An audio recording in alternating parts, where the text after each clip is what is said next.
straight to Facebook? No? I have read about it, and it may very well work that way. I wish it was something where you just like linked it, and you know how they usually when you link a website, it shows the page. Can you automatically go live on YouTube and Facebook? Can you activate both? Well, that I know you have to use. I think we can only do the one at a time. Yeah, I think there is two things. But I think you are right, Jonathan, that you are able to share the YouTube link, then it goes to Facebook. So I think that will work. May not be in real time, like it won't be like a live stream, but it definitely will share what was on YouTube. And it'll get our audience from Facebook back over to where it lives on YouTube. It would show a delay. It would have a delay audio and video. So yeah, it's gonna be live, but it have a delay feature. So yeah, okay, I'm gonna share right now. Thank you. Sure.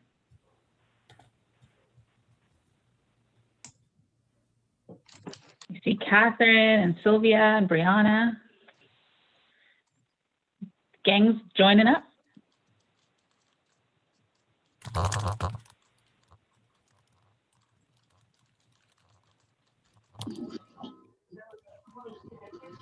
For those of you just joining us on YouTube, we're going to get started in just a few seconds.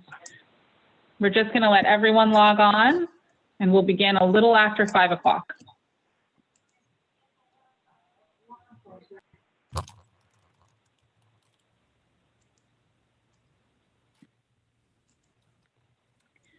For those of you committee members on the Zoom, you might notice that your name looks a little bit different today. It's because we have the possibility of a vote taking place during this meeting. So you may see a V in front of your name, and that is intentional. Do not change it if you would.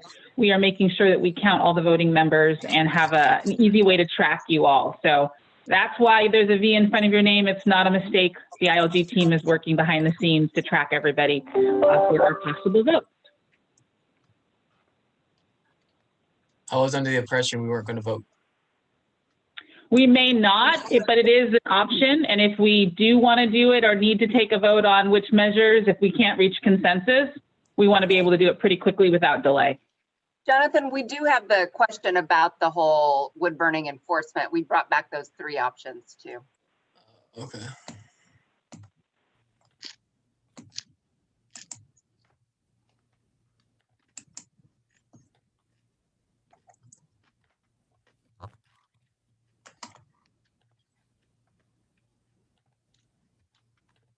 Welcome to those of you that are joining. We're so happy to see you. We will be starting our meeting in just a few moments, so please proceed with your usual screen name adjustments, and then the ILG team may go in and change your screen name if you are a voting member of the CSC. Do not change that if you see it changed after you've made an adjustment. We are doing that on intentionally to make sure we track every voting member in the event that we need to have a vote today.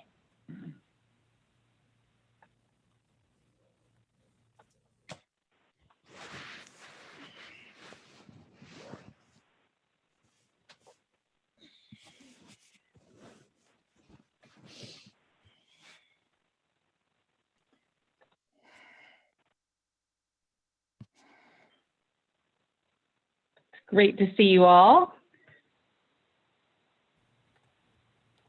Great to see you too. Thanks. We are almost at a pretty good, let's say, quorum, usually based on our numbers. So we'll be starting in just a couple seconds. Thank you all for joining us on this beautiful Wednesday.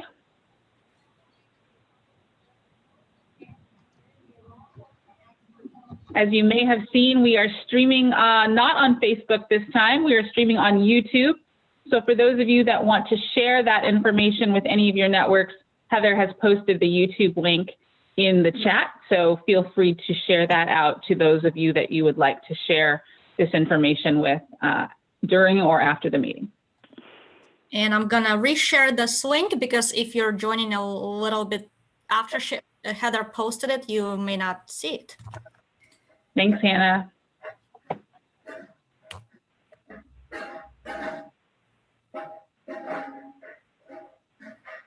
Okay, it's streaming onto my Facebook account. Awesome. Oh, Gene, are you a wizard? No, I just brought it up in YouTube and then said, push the share button and then had to share it to my news feed. Nice. Oh, So he's sharing from YouTube to Facebook via his own account. Correct. okay. Well, I'm gonna see how you did that. Excellent. Well, we do have a very full agenda, so I want to thank everyone for joining us. And it looks like most of our committee is here, so we're going to go ahead and get started. Once again, good evening. My name is Erica Manuel. I'm the CEO of the Institute for Local Government, and I am happy to lead the facilitation team for this AB 617 community. I am joined tonight, as always, by my team members, Hannah and Kim, who are on the screen waving. I don't know if you can see them, but they are here to, as always, help you with any technical difficulties and help administer the meeting behind the scenes. The ILG team facilitates these conversations to make sure your process runs smoothly, but also to make sure that community voices are heard and incorporated and that you successfully reduce emissions in Stockton with your SERP. So we are here to guide you through this process in concert with partners like the Air District and CARB. So as a reminder, we have a couple etiquette members. If you are just joining us, please make sure to put your own item on mute and feel free to change your screen name based on what is noted on the screen. We, as we mentioned, might be voting during this meeting, and so for today, you can change your screen name as you normally do, and then the ILG team will go back in and maybe make a slight adjustment. Don't worry, it's not a mistake. It's intentional in the event that we need to track any votes we do make during the day's meeting. All right. So at the last meeting, we made really, really good progress. We moved forward with strategies and moved items into the SERP, and those are, you're going to see some of that progress today when you look at the draft SERP as it stands today. But we're going to continue today with a sorting exercise that really reinforced your key priorities, and we're going to show you where that consensus was on certain activities. This is the last phase of the sorting process. So we're going to move into, right after this, we're going to move into SERP review. So with that in mind, I wanted you to take a look at the agenda that's on the screen right now, which will show you what we're going to get done today. All right, so we are going to finalize the discussion about which strategies should belong in the SERP and which ones should stay out of it. And then we're going to move into SERP review, when you're going to see what that current document looks like, and then show you the process for moving forward with that SERP review and approval. So based on the sorting work you've already done, the Air District's got a draft SERP to walk you through today. So you're going to feel comfortable reviewing that in your own time over the next few weeks. So if we do vote on anything today, it would be on sorting and what's included in the SERP, not on the SERP itself. So that is the agenda. It's very short in terms of items, but it's a very ambitious in terms of activity. And so we're going to get going with it.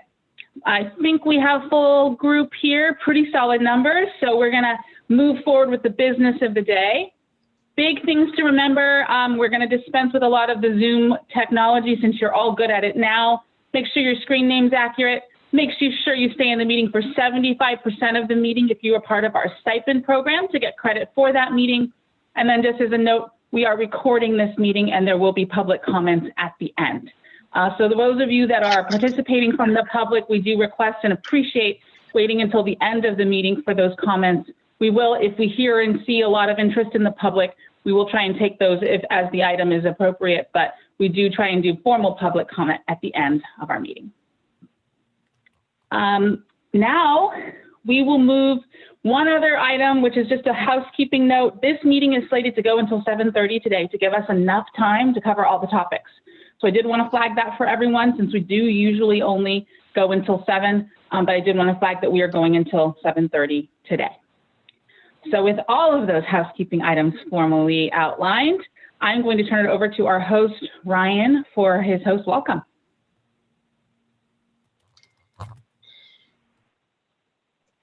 Yeah, thanks, Erica, and thanks, everybody. It's so good to see you, and I honestly enjoy getting these opportunities to see everybody, even in the virtual environment, and getting to continue to work with you on developing the SERP, and excited to to have a draft. I know everybody's spent so much time and had so many questions on what's the SERP going to look like. Hopefully many of your questions will be answered.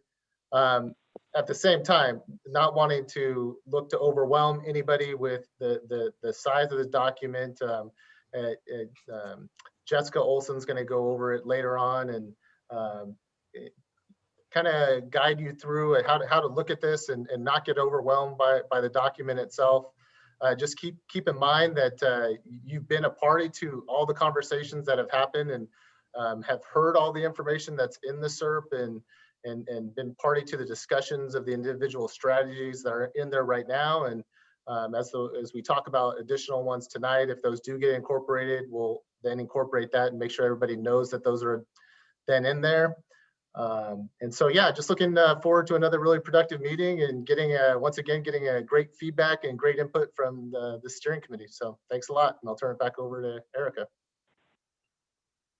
Thank you, guys. Thank you, Ryan. I'm already seeing a lot of activity in the chat. Hopefully those of you who have that chat window open, you can take a look and see what some of your committee members are saying. This has been such an interesting transition from being in person, which you guys didn't get a lot of time to do, to being virtual. We do leverage all of our technology tools, and this chat is an incredible way to share your thoughts and make sure that those are recorded and memorialized. That said, we don't expect you to memorize everything that we say or talk about. And so some of what we'll do today is just remind you of the process, remind you of the goals, and then we'll move into the process and strategy so that you understand how everything is working. We do that for a couple of reasons. One, A, you can't remember everything, but B, we want to make sure that if you miss a meeting, you don't miss a big part of what we need to accomplish and why. And so that's our commitment to transparency for you so that you know what's happening and why, and make sure that you have an opportunity to weigh in at all the key stages of the process. So I'm going to ask Hannah to share her screen to show us where we move to the next agenda item, which is how we're going to finalize the SERP strategy discussion and the sorting exercise. We do like to reiterate a few key points about this process to make sure that you are caught up, you're focused, you're all on the same goals and priorities. And so this is a reminder of what the goals of this SERP are. As you guys are working through this, it's important to kind of keep a focus on the key efforts, the reason why we're doing this.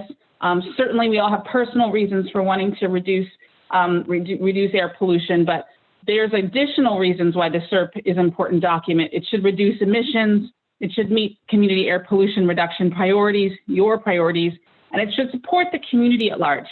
That's huge. This document should reflect your priorities earlier in the process.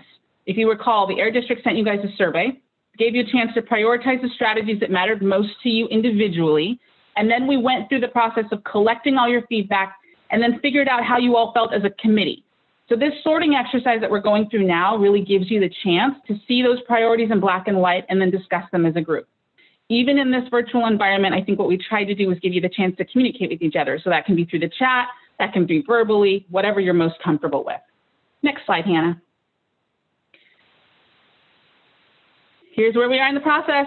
Even though it looks like we're moving slowly, this is a really important part of the process, and the next few boxes are going to be very, very fast. But we're making good progress, we're on track, and you should feel really, really proud of the effort that you're making and everything you've done so far. Next slide.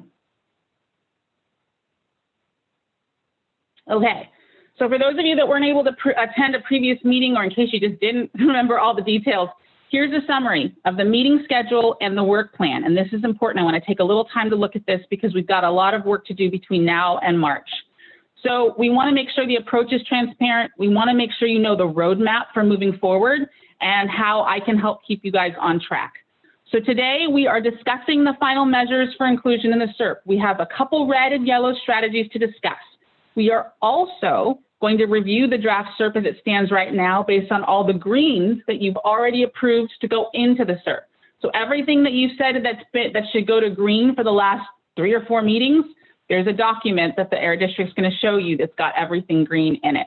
And then the yellow and red items that you choose to move into the SERP, they'll update the SERP accordingly and share that document with you as well. Also, pay special note to this orange box. So after today's meeting, you're going to have some homework, and this could be the most important homework assignment you have for this entire SERP development process, because this is the time that you guys have to weigh in on this SERP. You're going to get about 10 days, maybe a little more, to read this document, and give your feedback.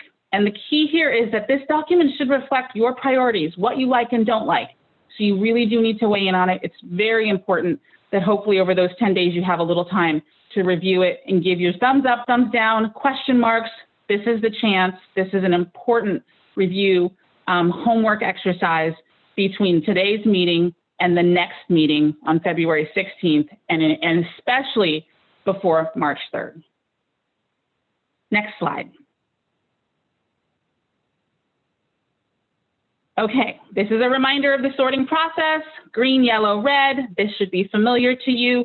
You've done so much of the work. We only have a few more strategies to move. And I just wanted to remind people that the green items are already in the SERP document you're going to see as a draft today. The yellows and reds are the last stragglers we got to go through today. And those are from the meeting 2 weeks ago. And again, we're going to try and gauge consensus. We're going to make sure that everyone has a chance to weigh in, but at the same time, we're going to move quickly. And so in order to make sure we get that consensus, we may vote today on which items go in or do not go in the SERP. And so the eligible CSC members may have a V added to their names in the next couple of moments in the event that we need to initiate a voting process. All right, questions before we move into the sorting process? Okay. We do have a housekeeping item, and we've got one phone number, and that is a phone number with the last 4 digits of 6617. And we want to make sure that we track everyone on the line so that if you are a CSC member with a vote, that you're given that opportunity. If you have the 4 digits of 6617 as a phone number on today and you'd like to have us change your screen name, would you please unmute yourself and we will do that for you?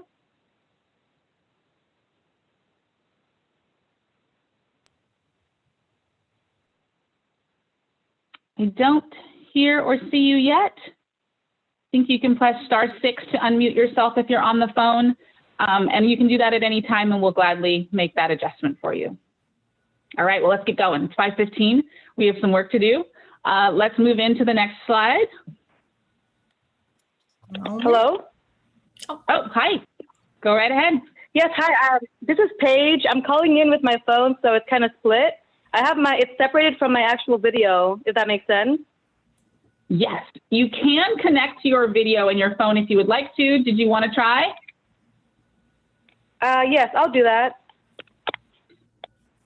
You can connect that by putting your participant number, participant number, and pound, and it'll automatically connect them. If you know how to find that participant number from your video, it should get you there pretty quickly. I think it's working now, correct? Yeah, I went ahead and did it behind the scenes. They're all good. Thank you. Perfect. Well, thanks, Paige. All right, so let's get to business. We have 2 sets of strategies. They are yellow and they are red. And let's dive right in. A couple quick things. So you guys made a ton of progress, like we said, and you asked us to do a few things at the last meeting that we wanted to follow up on and deliver on. So if we start at the top, we've got the remaining incentive and non-incentive strategies. At the top on the yellow side, we had a really good discussion last time about residential wood burning. We did not have full consensus from this group on whether you wanted enhanced enforcement or whether you wanted to even incorporate this in the SERP at all, but you wanted to see some options. And so you asked for some language to consider. So some updates since the last meeting, before I turn it over to the Air District to give you even more specifics, are that we have gone in and made additional SERP changes. So there's additional residential wood burning outreach that's been added to the draft SERP because you said that at the last meeting that was really important to you. Outreach was equally and engagement was important. So they beefed up that section. And then they also brought 3 different language options for you to consider today. You can choose no enhanced enforcement, you can choose delayed enhanced enforcement, and you can choose enhanced enforcement starting in the fall of 2021. This is reflective of, all of that's going on right now. You can decide whether or not it's important for you to have enforcement, whether it's important for you to have enforcement a little bit down the road, or whether it's important for you to have enforcement that's immediate. So moving forward, I'm going to ask the Air District to give us a download on that language, and then this committee will decide which language, if any, you want to include in the SERP.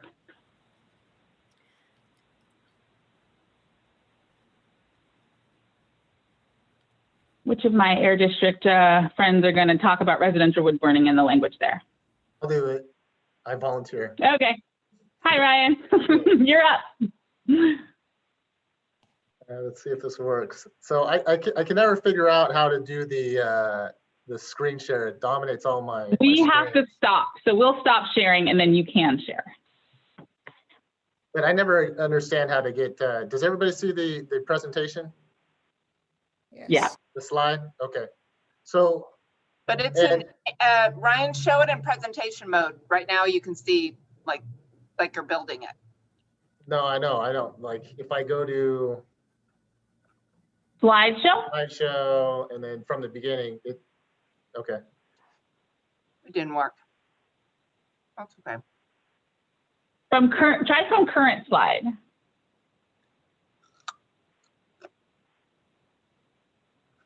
Oh, you must have dual screens, Ryan. Is that what it is? I do, yeah. Okay. That's your problem. Okay. Don't worry about it. I Yeah, never, you need to share the other screen that the presentation is showing up on. I think we can read it. Can everybody see it? Yes. Yeah, we can see it.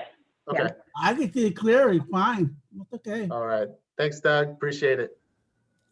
So the first option is as Erica did a good job of covering the majority of it. So the purpose of the overall program is to limit the PM 2.5 emissions associated with violations of our existing residential wood burning fireplace and wood burning heater regulation. As Erica mentioned, we do have a specific measure in the SERP now that is solely focused on targeted outreach. Based on the feedback we got, that's going to be in there. The question is whether or not there's a desire from the steering committee to have commitments to do enhanced enforcement. And I know in here we have specific hours. None of this stuff is fixed. I mean, it can really vary. So currently when we have curtailment days, our field staff go out to the different counties, to the different areas, and we do regular enforcement of the regulation. What the commitments that we've done, for example, in South Central Fresno and Shafter, who felt the need to have increased enforcement of the regulation, we actually committed to every time that there's a curtailment called in one of those counties, that we spent 4 hours in the community looking for violations and confirming, hopefully we don't find any violations, and it just confirms that people are complying with our regulations. So it works both ways. So under this first option, then it would be that we would do targeted outreach, and then beginning this fall, we would start doing some enhanced enforcement. And what that looks like, once again, we could discuss further if the steering committee likes the idea of having that commitment every time there is a curtailment to do some level of enforcement in the community. That would be enhanced. It would go beyond what we're currently doing, where if just in a county, we send out people, it may not always be in the AB 617 Stockton community. It can vary in locations. We can do different parts.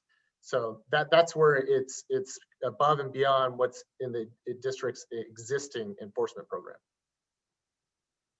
The second option would be to, once again, really focus on the targeted outreach, work with our CBO partners, work with others on the steering committee, hopefully get it out there on Nextdoor, get it out there, Twitter, Instagram, all the other places, making sure that we're trying to reach everybody as much as possible, make them aware of it for a few years.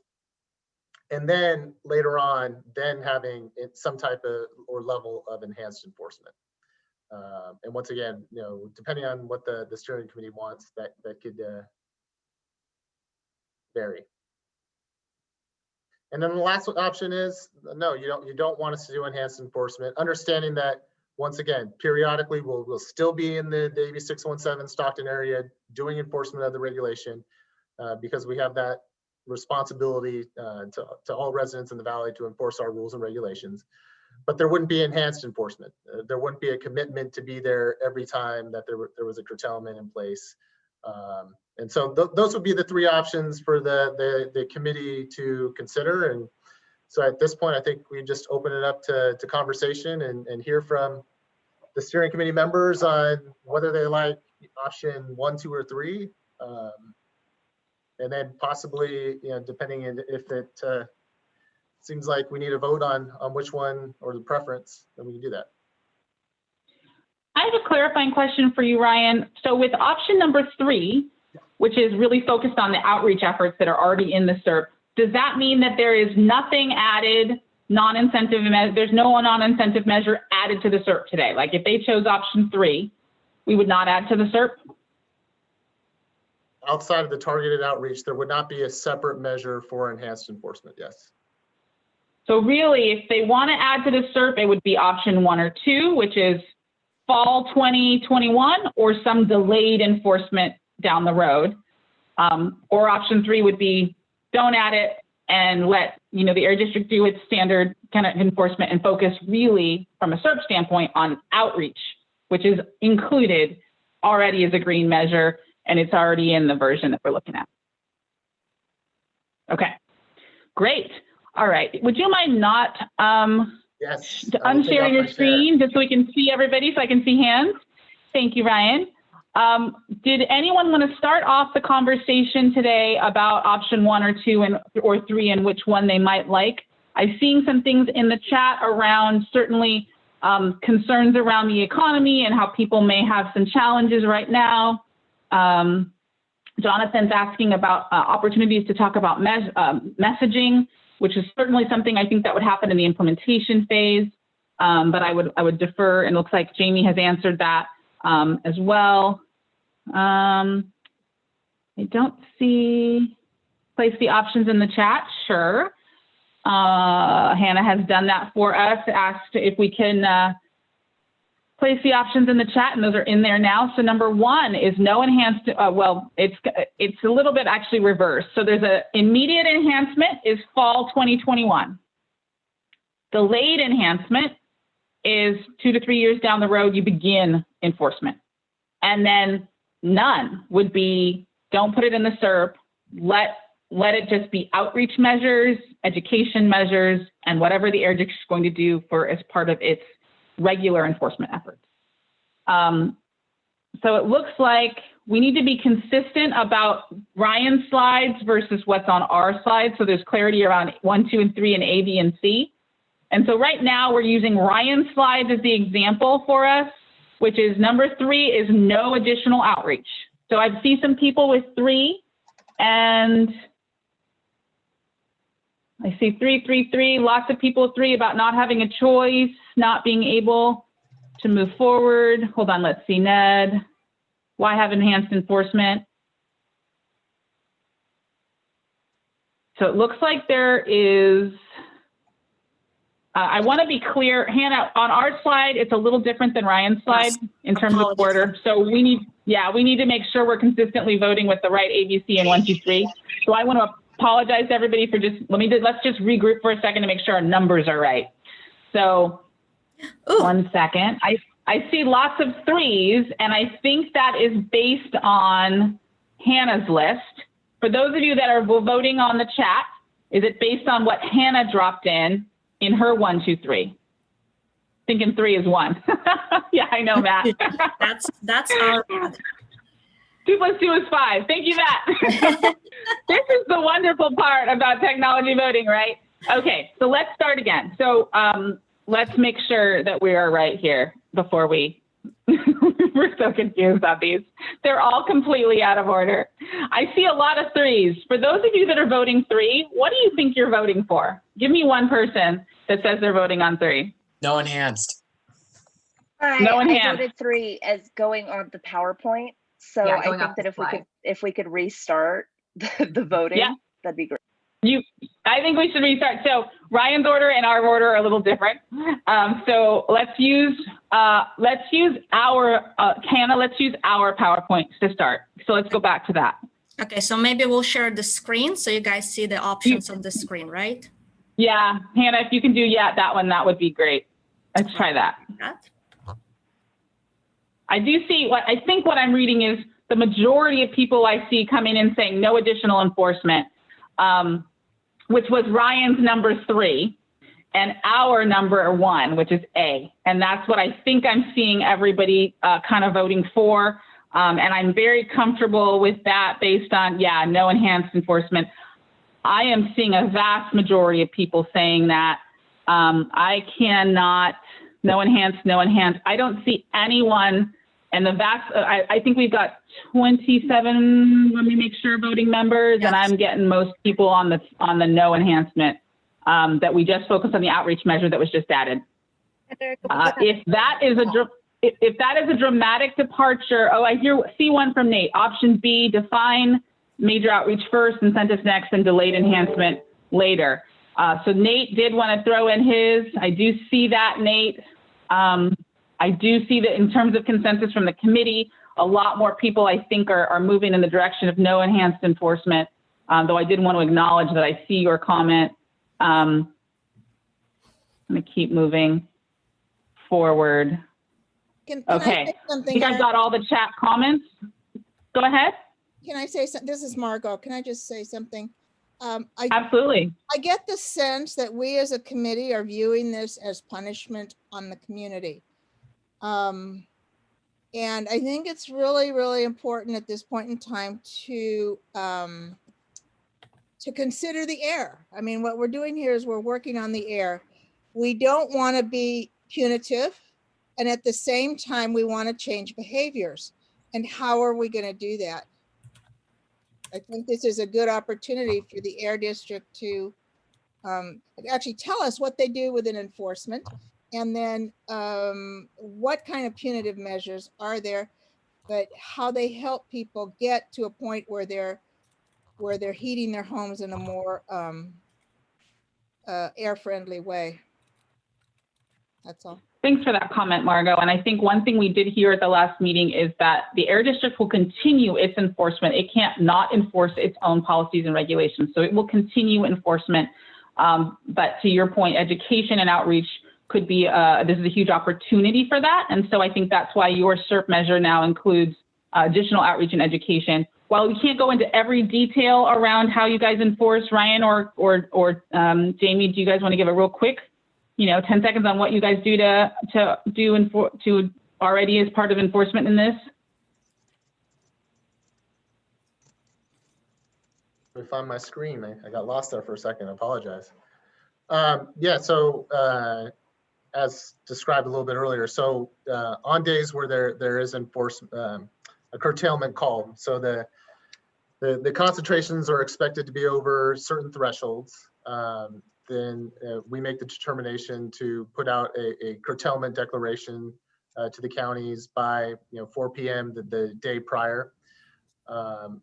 Then we assign staff to areas throughout the counties where we have those curtailments, and we perform surveillance in those areas. If we do find violations, we issue notices of violation. The regulation's been in place since 2004.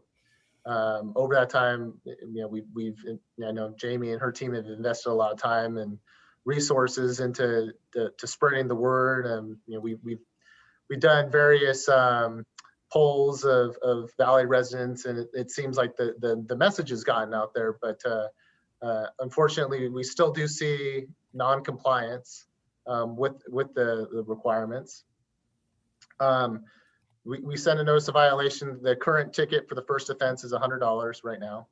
At the same time, there's an opportunity for anybody to take a training course where we go more into what the role of the Air District is, the things that we oversee and we regulate, and basically look to inform the people that participate in that training on ways that they can do one of two things. They can take advantage of programs that they can help reduce their footprint, their air pollution footprint, through like taking advantage of our incentives, for example, as well as educating them on our rules and regulations with the hope that there aren't any situations in the future where they do violate our rules again. So I definitely value the compliance assistance and the education portion of that in looking to prevent future violations. So that's a summary. All right, thank you so much for that, Ryan. So that's an overview of the enforcement that's going to take place anyway, regardless of whether this is in the CERT. I do see some people that are doubling down on their votes and others. If there's anybody that's changed their vote, now's a good time to let you know. Otherwise, we have a pretty strong committee consensus not to add this particular measure in, but we will continue and enhance the outreach effort, but not the enforcement effort. So how many violations were issued last year in Stockton or San Joaquin County? Thanks, Mary Elizabeth, for that question. I don't know that they'll have the answer, but what I will do is ask if the answer is available for them to either put it in the chat or flag it for us if you don't have it right away, and we'll come back to you and answer that as soon as they have that data in front of you. Thank you. Debbie, I see your hand.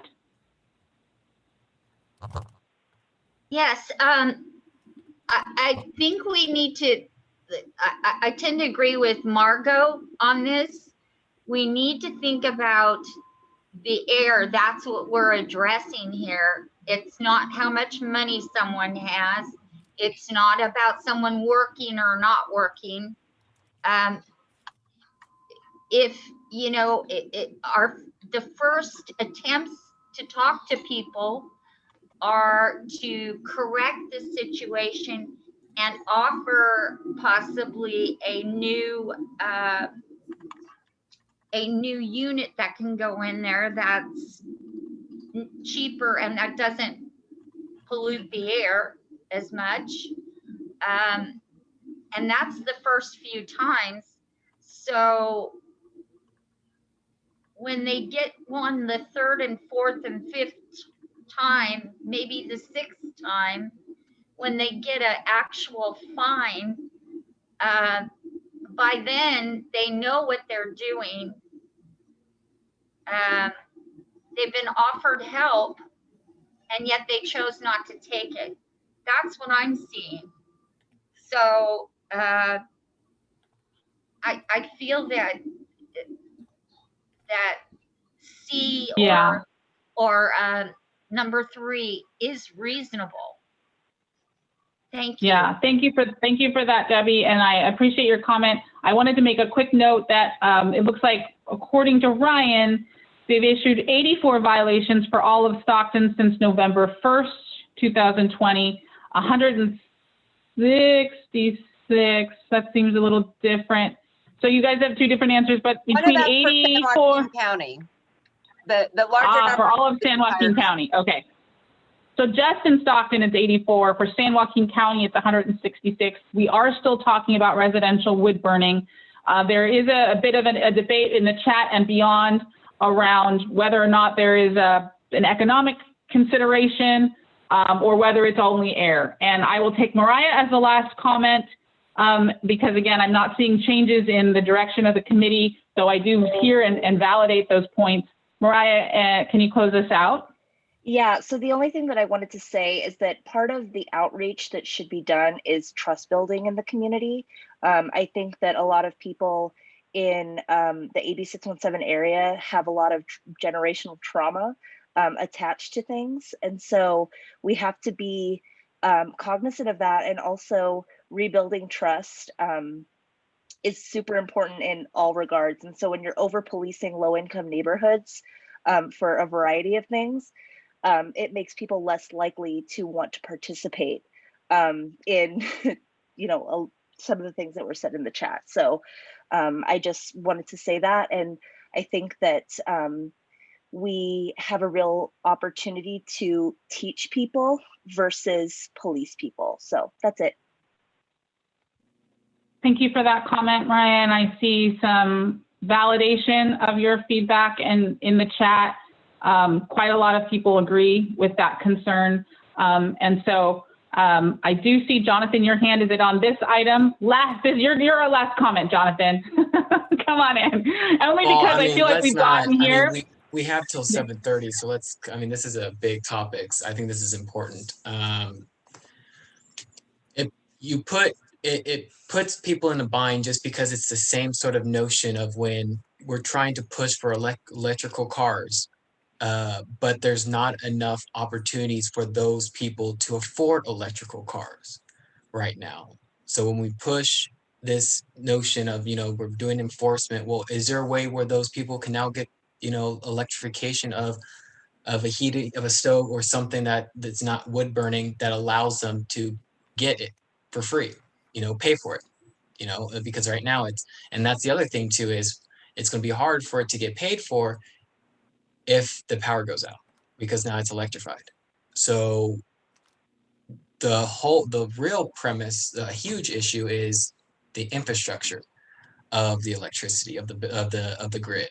So now if we're wanting to provide, let's say we even add, so we add another spot where providing more of a incentives. We move money around through these things because it might happen, and put it into like an actual electrification, whatever it is, for heating things.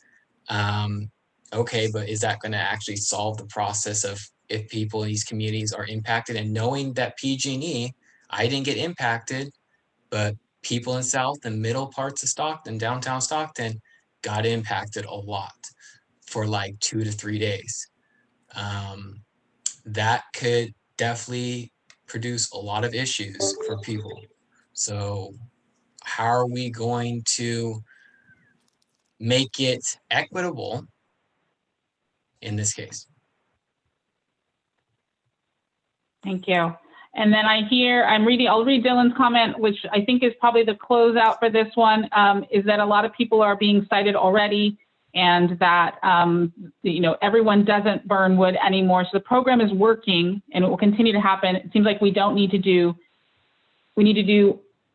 doesn't seem like we need to do any more enforcement. And so I think we've got a number of perspectives on this. We've heard a lot of perspectives, and obviously there's additional conversation in the chat about electrification and the validity of moving people to that. A little bit of a different issue from a measure standpoint, but definitely related. And we certainly want to make sure that we have those considerations. Ryan, I see your hand.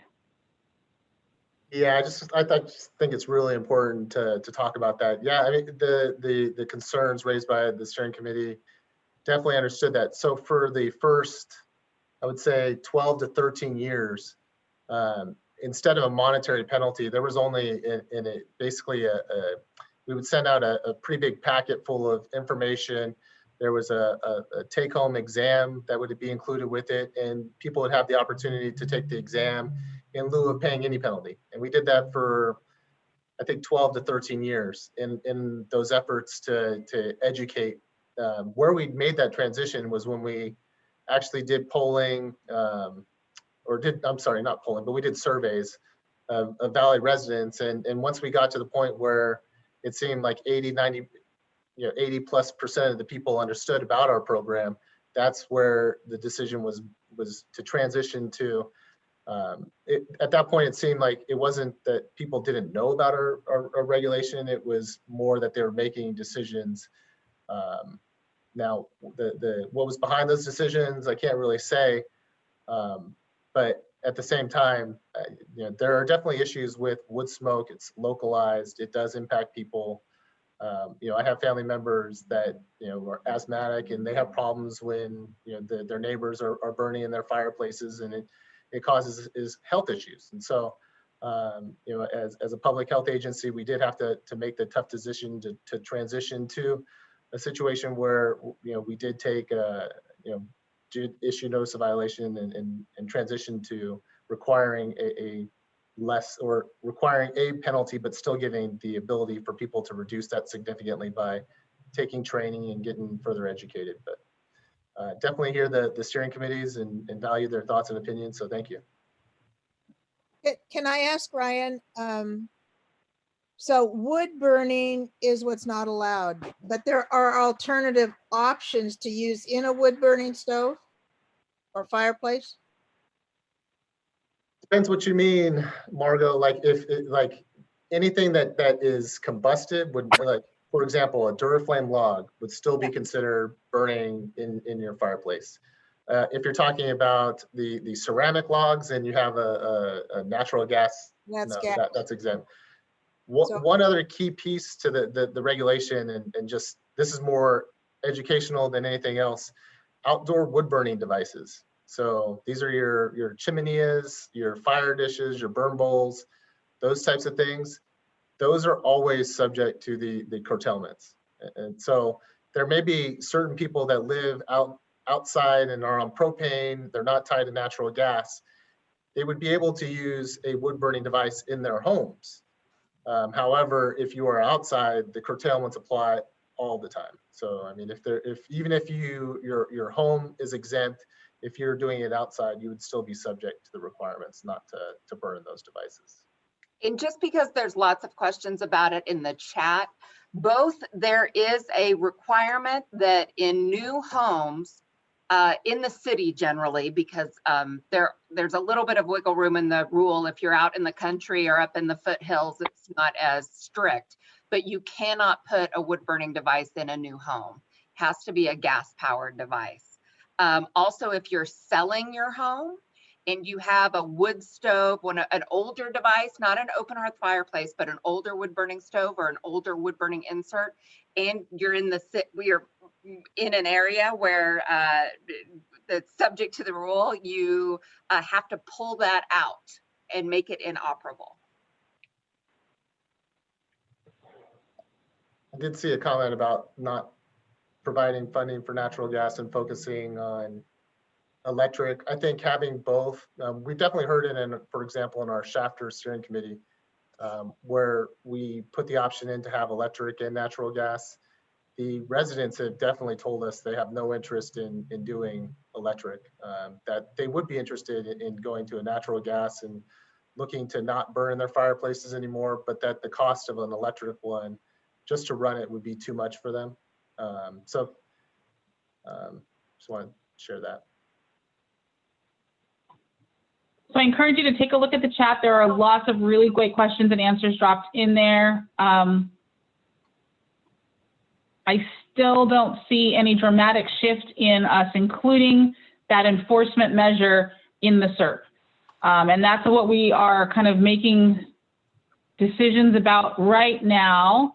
And I see chats continuing to be active. So if you see me pause, it's to make sure I catch every comment that's in there.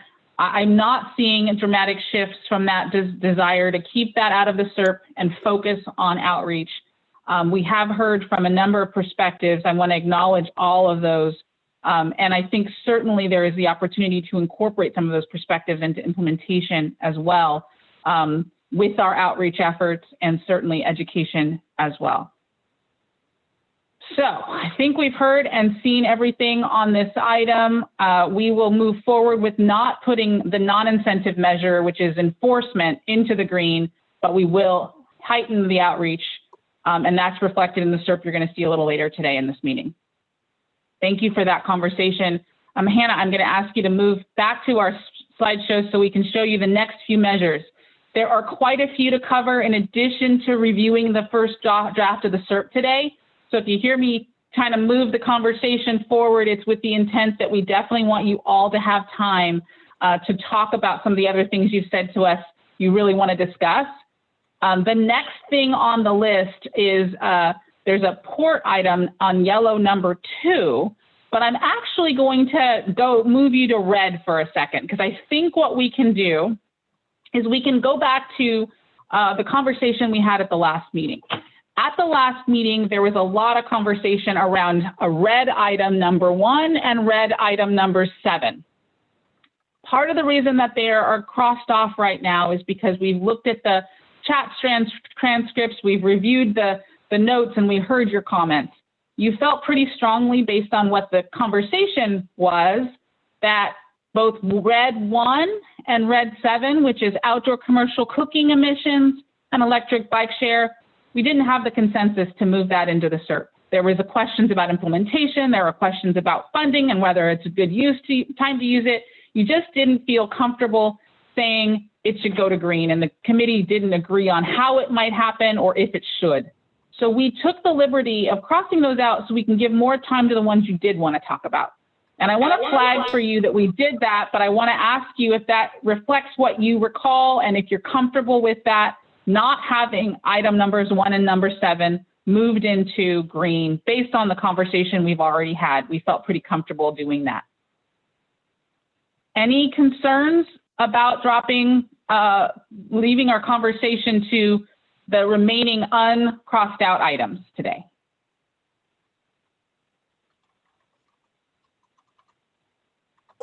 I don't see, oh, Debbie, you have a question. Yeah, we were supposed to, we got Jeff, from Jeff, all that information.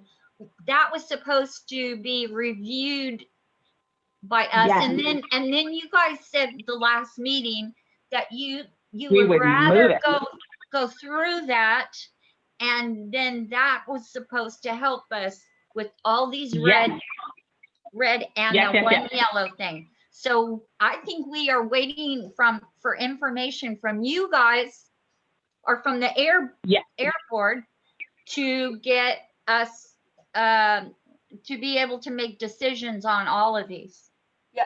Debbie, you're my memory bank and I love it. That's exactly what I was going to tell the rest of you. So yeah, we are going to talk about those port issues actually, and we know there's going to be a robust conversation around them, and that we owe you some information and clarifying information about the information Jeff shared.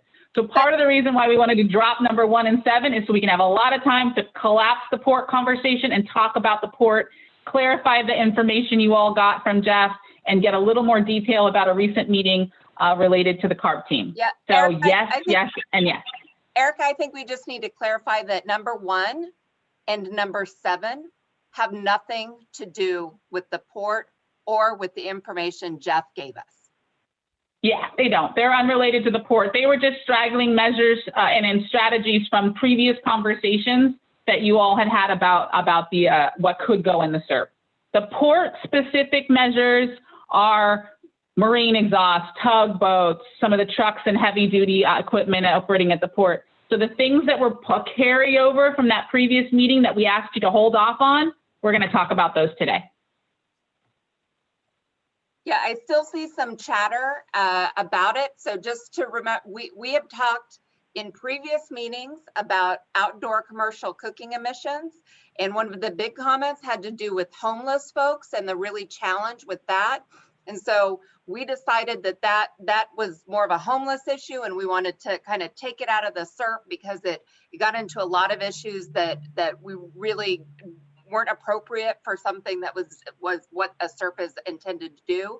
And then you might recall we had an extensive conversation at the last meeting on the electric bike share program, and folks felt that it really wasn't something that we had good information on. There's just not good information that exists about the impact of it, the feasibility of it in a community like Stockton that maybe doesn't have as many bike lanes or some of the bike infrastructure. So based on what you all said in the last meeting, we're gonna just take them out.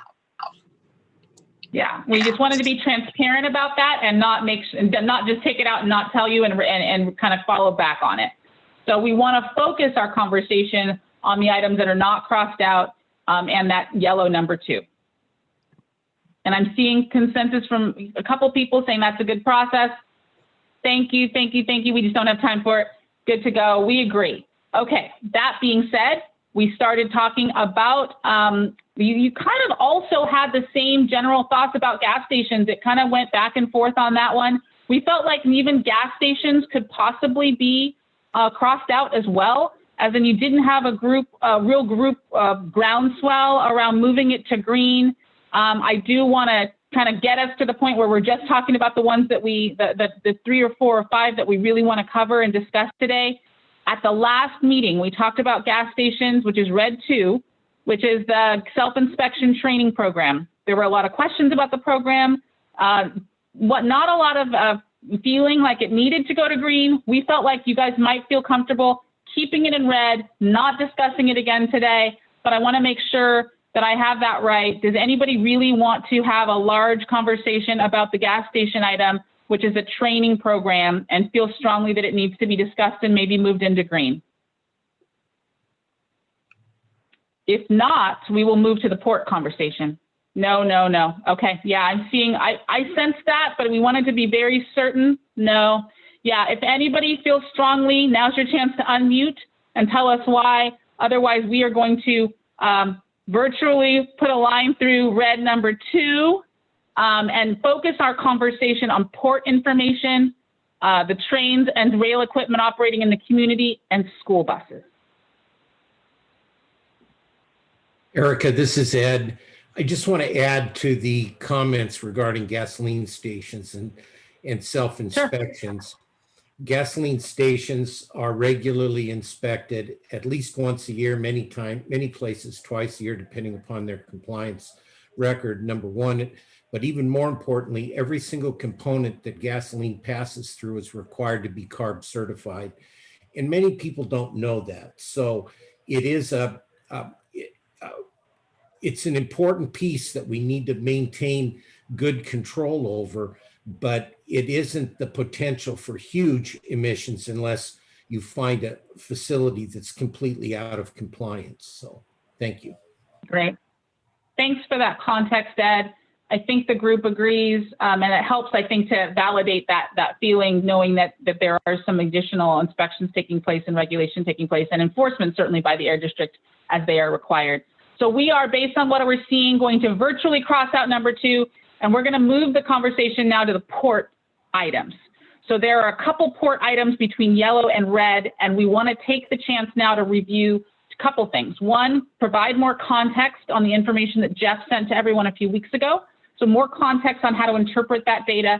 The Air District is going to give you a bit of a recap of a recent meeting with CARB, and then they're going to talk you through what each of these port items mean if you include it in the SERP and if you don't include it in the SERP. So with that, I will turn it over to Ryan, I think, to start us off, and we will keep moving. So far, we're doing good, guys. And thankfully, I have Brian Dodds, who is a program manager of the grants department, and Jeff Wingfield, and as well. If I stumble at any point and don't provide the information that the steering committee needs, I do see in the chat that some of the people didn't receive the Port of Stockton draft emission inventory results, and not sure why some people didn't receive that. So definitely apologize for that. Thanks. I saw someone dropped it in the chat. So if anybody does not have a copy, and you can scroll down in the chat and get that and see what that looks like. And so in the slides that I'll show you,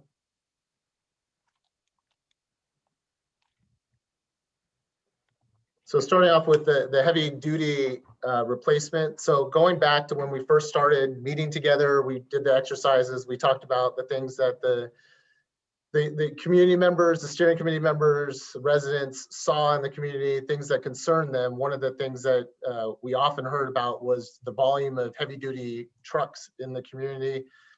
Understanding that these are a large source of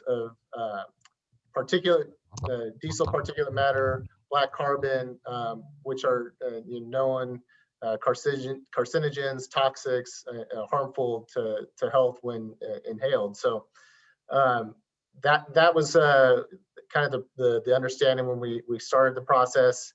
In the Port of Stockton's emission inventory, the on-road vehicles makes up roughly 17 to 18 tons of emissions. That includes the particulate emissions as well as nitrogen oxides, which convert into ozone, which many of us growing up in the valley understand that it's definitely an irritant. It can damage lungs, especially those in children and elderly, and those with compromised immune systems. So important to get those reductions. The requirements for trucks is that they're only required to meet the 2010 standards in several years. So there's quite a bit of room to get cleaner technology, including near zero and zero emission technology that could phase out these pieces of equipment in a lot of cases getting 90% plus reduction in harmful NOx and diesel particulate emissions. While operating in the port, that's one thing. At the same time, it's important to remember that if you remove this, you also get emissions reductions outside of the port as well. And so the port emissions is just one of the components. These do obviously add emissions outside of the port when they are operating there as well.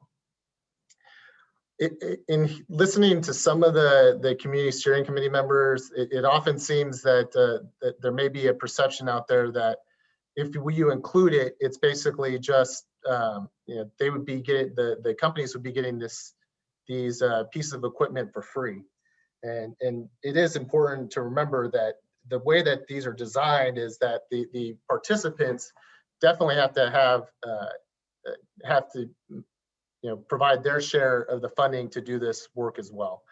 What incentives are intended to do is to encourage the businesses to transition faster, and understanding that the faster that you transition to cleaner equipment, the sooner the air is cleaner, the lower the criteria air pollutants, which benefits everybody, especially when you're looking at the port, and downwind of it, you're looking at things like Boggs Tract, Conway Homes,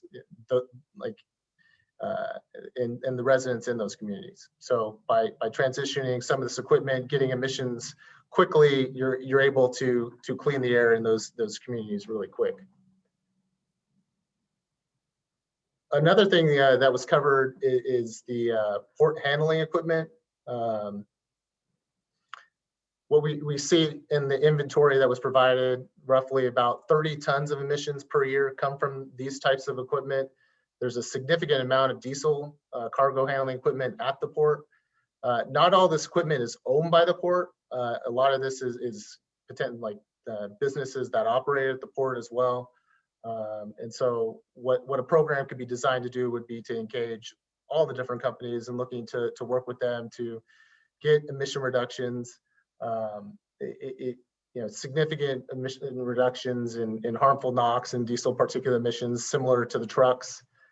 For example, and I know this was in Jeff's presentation several months back as well.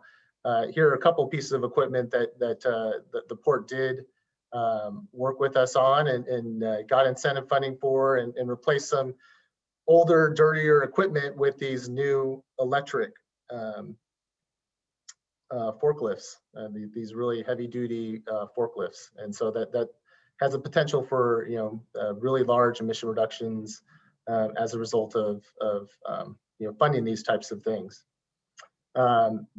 Once again, match funding was required by the participants. This wasn't just freebie, here you go, here's a brand new piece of equipment, thank you for volunteering to take it. It was definitely that they had to pay their share to participate in that project.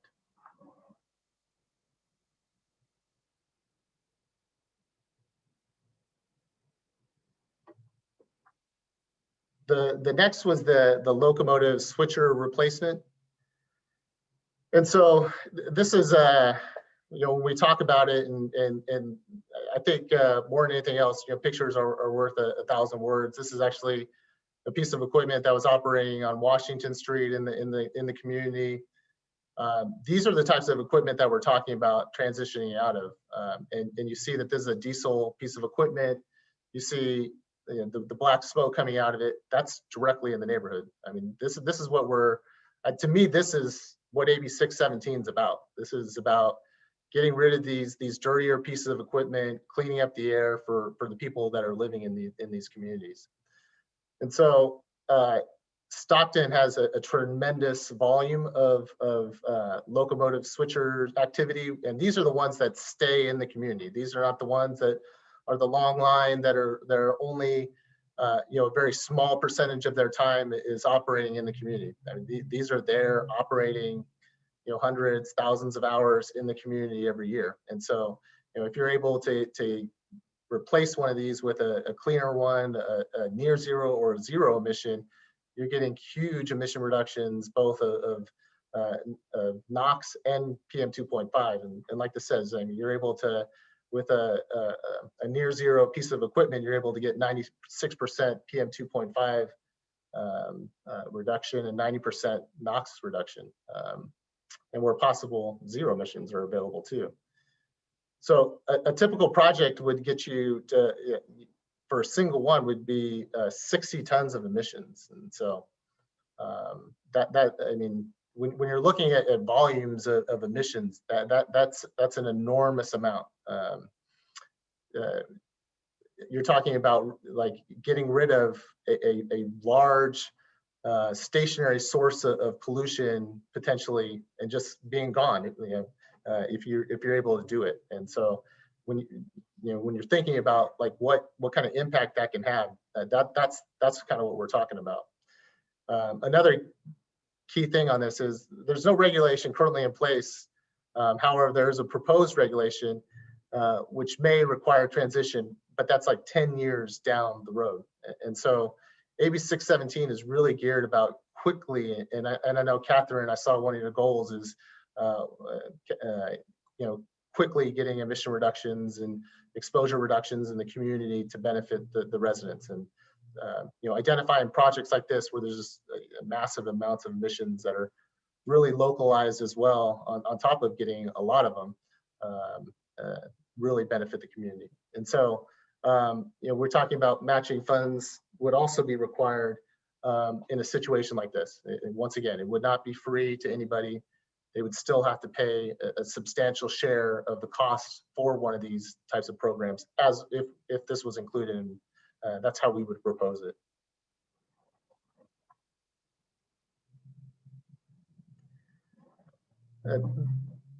Another thing that in looking at the inventory that really stood out from the Port of Stockton was the amount of emissions from the ocean-going vessels.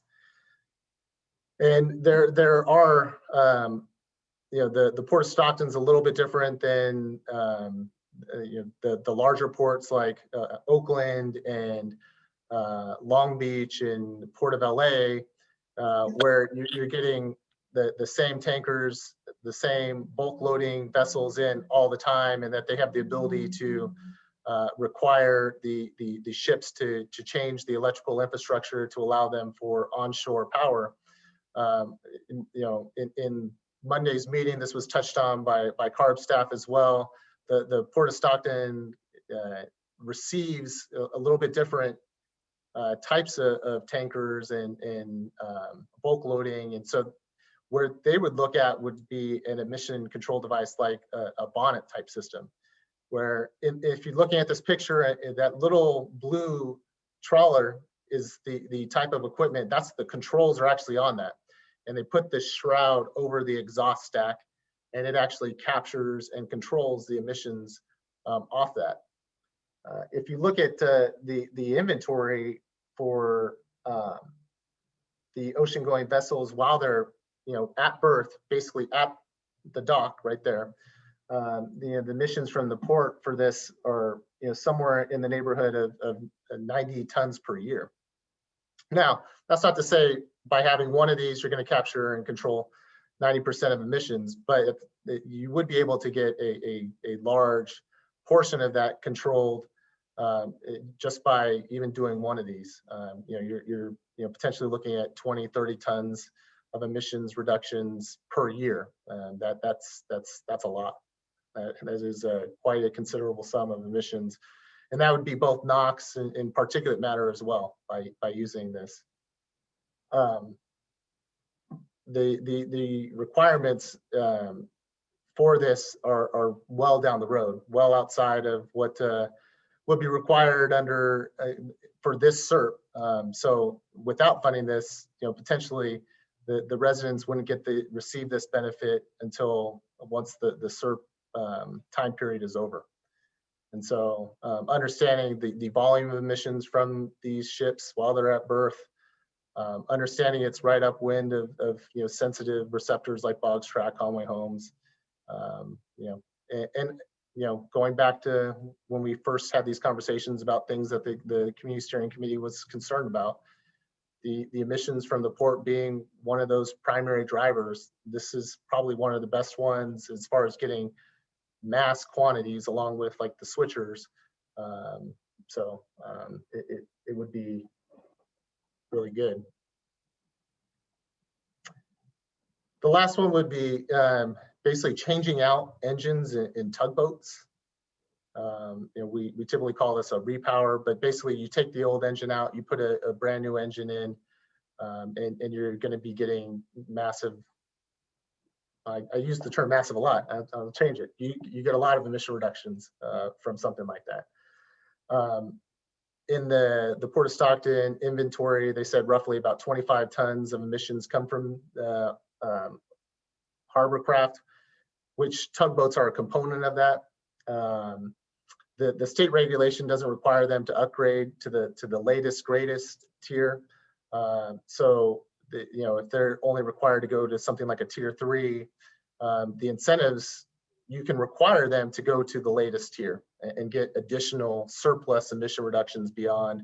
And my understanding is the types of engines in the tugboats at the port are pre-tier, so that like even tier 0s, they may be older than that. So and currently the regulation wouldn't force them to get out of that for some time.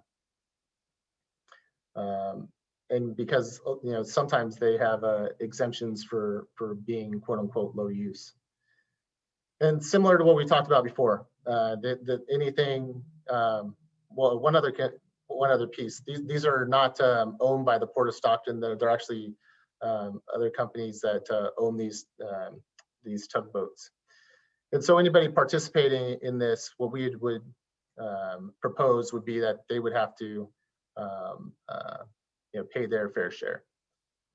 So one of the things from Monday's meeting, and hopefully I want to thank those that were able to participate so much. I know it was another meeting and it's at night and it's another 2 hours, but I thought Carl provided a lot of good information. And one of the key takeaways, and I heard this commented from the members that were able to attend, is just that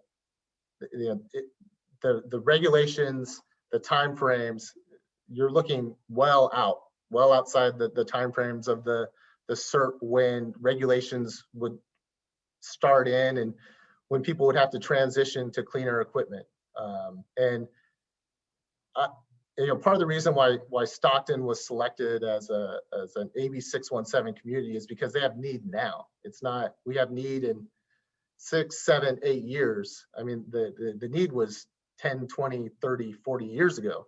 I mean, this is a disadvantaged community that has been burdened disproportionately by air pollution for a long time. And AB 617 is really about being able to make, and these are huge decisions that this steering committee is making, substantive, qualitative improvements in the people's lives that are living in these communities. And there's no other way to say it. And so, but to be able to do that, understand that it is businesses that you're possibly saying to give incentives to, but at the same time, these are the companies, these are the businesses that are generating, outside of some of the other mobile. This is where the emission reductions are at, and so at this point, yeah, I'd be willing to take any questions, comments. So thank you for that overview, Ryan. There are a lot of questions in the chat, lots of feedback, I think, around each one of these items. I think the easiest way for us to kind of take them is thinking about the measures as a bulk. A lot of this in context, as a reminder, is related to, there's two different things to consider. There's what's remaining in your CERP document, the potential strategies you could include, and then there's the document with data that Jeff provided a few weeks ago that has also been linked in the chat. So we're combining two pieces of information to have this conversation and maybe give some insight around how you might decide which strategies go in the CERP. If I can summarize what Ryan's saying, these are hot button issues because these are very potentially really large emission reductions could take place with some of these strategies. And so we will take questions. Go ahead and raise your hand if you can, and I will call on you in order, and then I'll try and summarize some of the comments that I see in the chat as well, and make sure that those get heard as well. If you have a question, would you like to raise your hand? And I will certainly take them in order. There are a lot of important things I think that Ryan just covered in summary, and I want to make sure we get to them. I see Mary Elizabeth's hand. Yes, thank you. So much of that conversation was including and based on the information that Jeff sent out. And I think it would be of benefit if there can be a short discussion, maybe sharing that emission summary. And there were some caveats at the bottom regarding those emissions. And, you know, at one point, will the air district, you know, start to enforce some cumulative regulations that are associated with some of those emissions that were presented? So Mary Elizabeth, and I know part of the reason why CARB gave that presentation on Monday, because the things that were being discussed fall under their regulatory purview. The mobile source category, it falls under the state, and they're the ones tasked with the responsibility for developing regulations on those types of things. At the same time, we do have things like our indirect source review rule, where new businesses or businesses that are going to be doing projects that potentially increase emissions would potentially have to do things to mitigate or offset those emissions as part of those new projects, depending on the size, the type of project it is. So we have existing things like that that will take some of that into account, and we can work with the companies to make sure that you know, we're working with them to try to help them find ways to reduce their own emissions, and where they can't, then they would have to pay fees, and we would use those fees to reduce emissions to offset that. I think that was really helpful. Thank you for that. And I want to see Jean as well. And then I did want to acknowledge that you did request that we share that document. We're going to see if there's someone that can share the document too, so that you can see it on the screen. Jean Fuss, if you'd like to speak up, now's a great chance. Yes, it was very important when it was brought up that many of the things that have to happen at the port would take longer than the 5 years. We need to know which items cannot be spent within 5 years, because we have to get moving ahead to approve this SERP, and we shouldn't be talking about things that we cannot spend by our deadline. That's all I have. So Jean, real quick, just want to make sure that I understand what you were saying. Are you talking about the things that I was talking about earlier? Was there a confusion about that? Yes, there's confusion about that. You were saying that, you know, some things are longer term, and longer, you know, when you talk about longer term, that's outside of our deadline. No. So Jean, what I was saying is, if these weren't funded, none of this would happen within the timeframes of the SERP. If the steering committee elected to include these are programs where we could start doing outreach and looking to, with the exception of ones that don't have existing guidelines, state guidelines for incentive measures, or we may have to work with CARB, but I mean, these are things that could be definitely done within the timeframes, and these are emission reductions that could be gotten. Okay, as long as they fit our deadline, that's all that matters. So all of the strategies we're discussing today that are on the list that were just identified do fit within the timelines. But it won't happen by some other agency, by CARB or otherwise, if it's not in this SERP. And if it does happen, it would happen outside of the time frames. It wouldn't be an immediate change. It would be 10, 15 years down the road. And there is quite a lot of information in the chat here. I see, Jeff, your hand. If you'd like to speak up, we'd love to hear your insights as well. Yeah, sure. Thank you. So I would just want to give a little bit of background on the emission inventory and kind of the direction we're going with this and the reason we did it. So we chose 2018 as kind of one of our busier years. So we wanted to kind of capture almost worst case scenario for the time being that we have. It was also before we started replacing some of our cargo handling equipment as well. And what this is really designed for, and I should say that, you know, we just pulled some snippets, the kind of some overall summary points to share with the group. The technical working group has reviewed the final report, and so we're ready to release that and share that with the group. But I will say that what this is really. Hey, Jeff, really quickly, do you have the document that you sent everyone readily available on your computer that you can share while you're speaking to it? Yeah. That might be helpful in the context of the conversation, just so people can compare notes with what you are seeing and how, in case they didn't quite memorize all the data, and then they can kind of follow along. Sure. And then I'll also say, if for any technical questions as well, we have the consultant that helped us do this, who is a Starcrest consultant, does a lot of these emission inventories. And so Randall Pasek is here as well if anybody wants to really dive in a little bit, or we could potentially provide kind of a summary presentation down the line. But what this really is doing is kind of setting the stage for the port to prioritize emission sources and develop a program to minimize those emissions.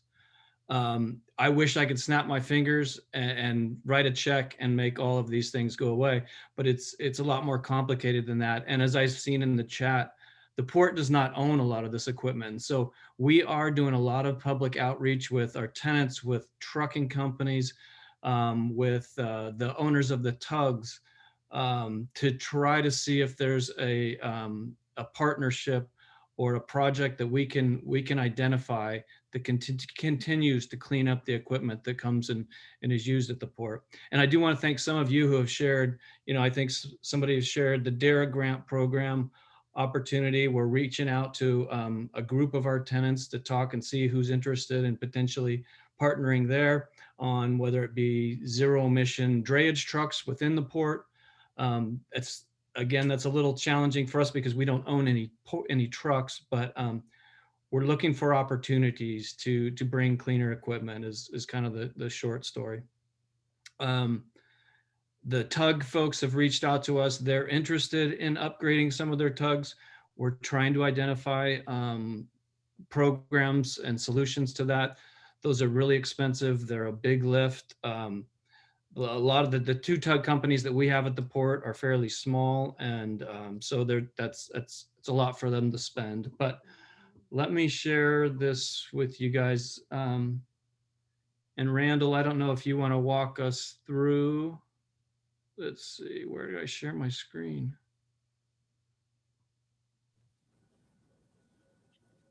It's the green button on the bottom of the screen. Oh, the big green one right in the middle. Yep. Perfect. Big green in the middle. And then I do want to flag for you that Jonathan has his hand up when you have a second. Yeah, I guess my question is, Jeff, are we going to be utilizing, this is, people won't know about this, but I do, Momentum? The group Momentum, I know they're a client of or you guys are a client. Would you guys be able to utilize them more in the future? So they are a consultant of ours. Can you can see the draft results? Yeah. Okay. So there's a couple different ways we're going about that. We do have an in-house grants writer, but Momentum does have more of an air quality skill set. And so a lot of the more technical stuff we've been pushing towards them. And so it'll probably be a combination, Jonathan, of both Momentum and our in-house folks. We've learned a lot just dealing with the Zanzef grant and all the just the bookkeeping and all the maintenance that's needed, it's extremely complicated. So it does help when we have somebody on the outside to help us manage all of those moving pieces. So what he is showing on the screen now is the document that was emailed a couple weeks ago, and that I think speaks to some of the emissions that Ryan referenced in his PowerPoint. And this is just a recap of some of the real technical data, the quantitative analysis of the emissions inventory with some of the port sources. And Randall, do you want to just walk us through this real quick, if you can hear me? He'd do a lot better job than I could.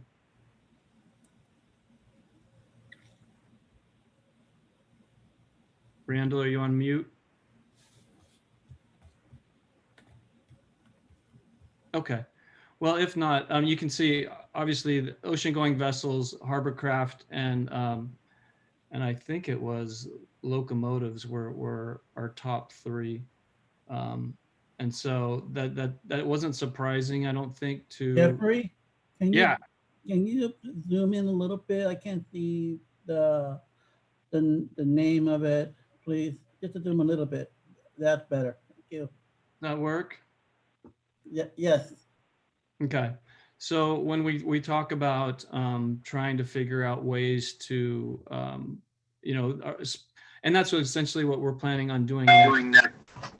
Through this information, planning to develop an emission reduction plan, and that's going to be in tandem with our community outreach and trying to get, we want to kind of sit down and share this with whoever wants to be involved and kind of on the outside, looking at the port and helping us determine kind of next steps for emission reduction. And so their next plan is to develop an emission reduction plan utilizing this information.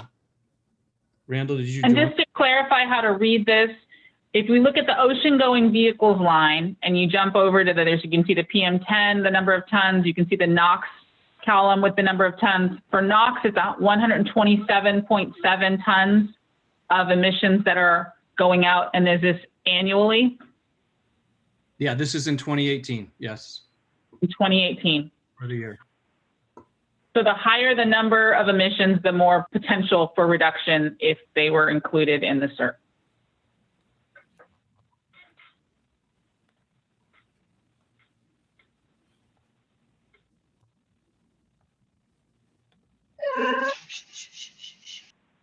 I think that that on-road vehicle, could you clarify that? Because I believe that's just related to port operations, yeah? It is not. That is I believe it's all of the trucks and vehicles coming into and out of the port.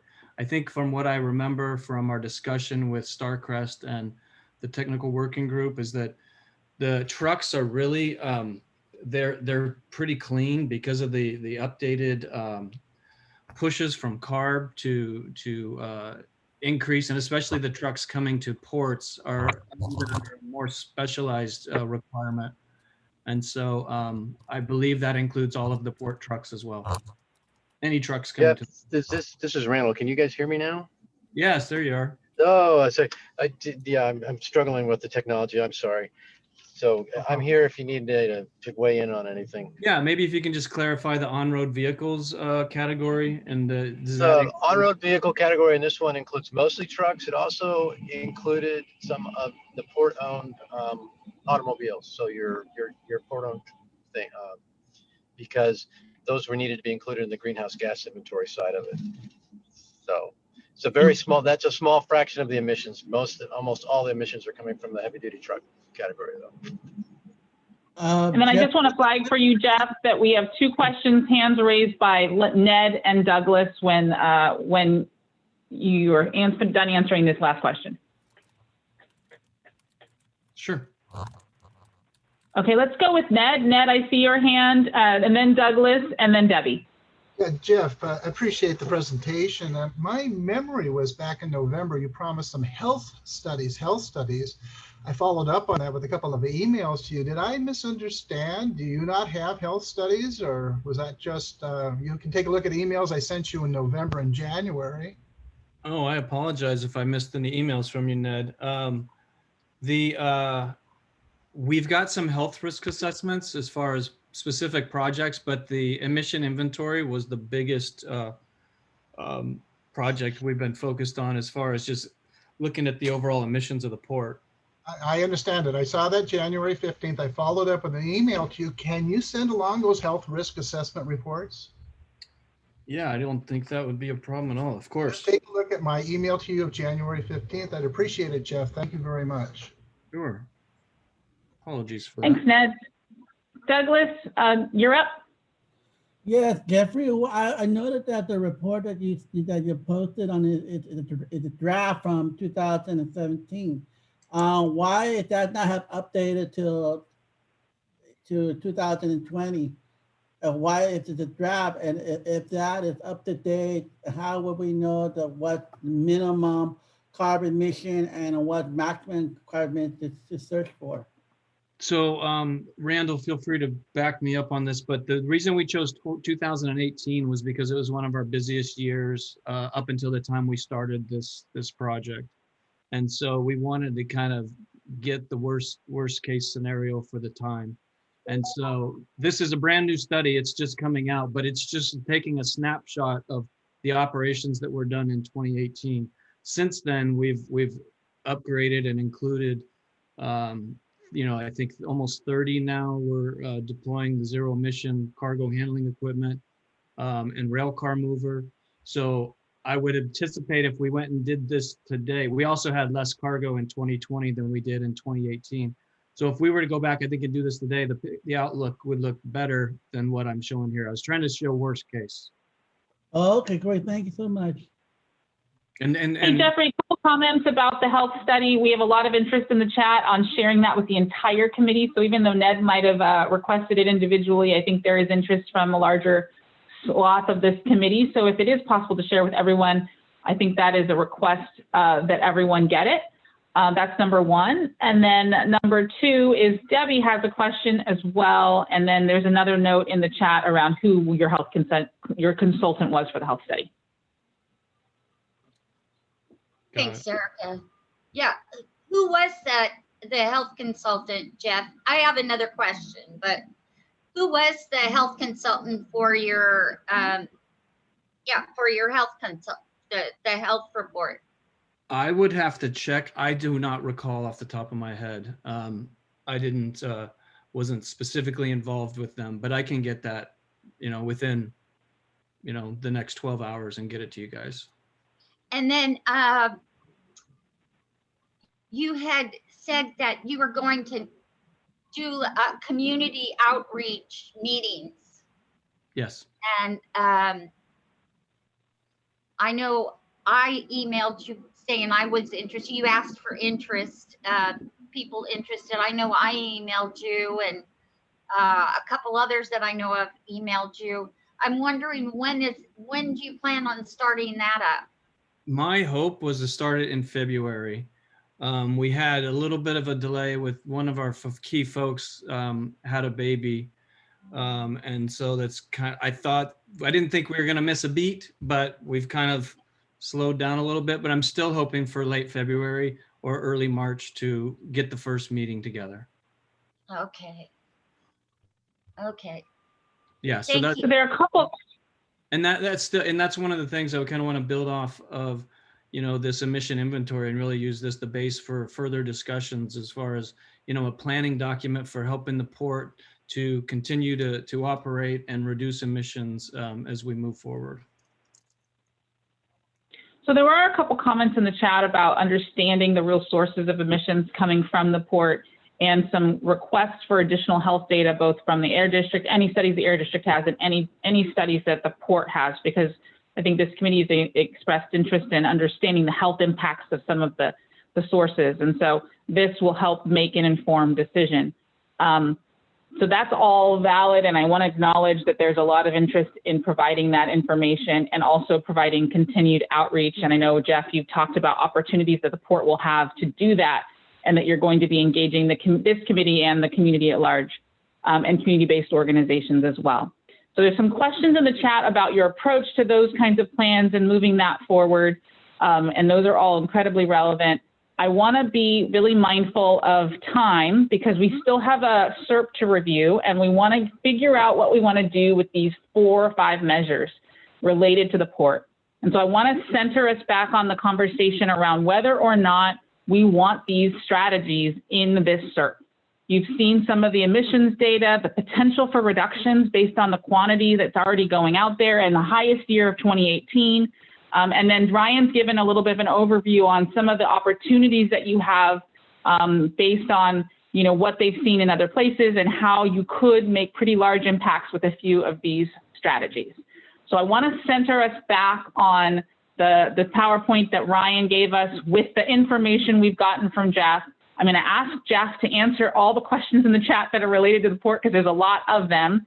But I want to make sure we have the opportunity to add items to the SERP that you believe belong there.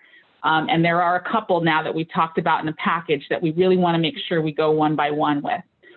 So I'm going to ask, I think the easiest place might be to have Hannah share your screen and see if we can see the yellows and reds again and have a conversation about if there's individual ones you'd like to move to green, which would put those in the SERP that you would focus on over that 5-year implementation timeline.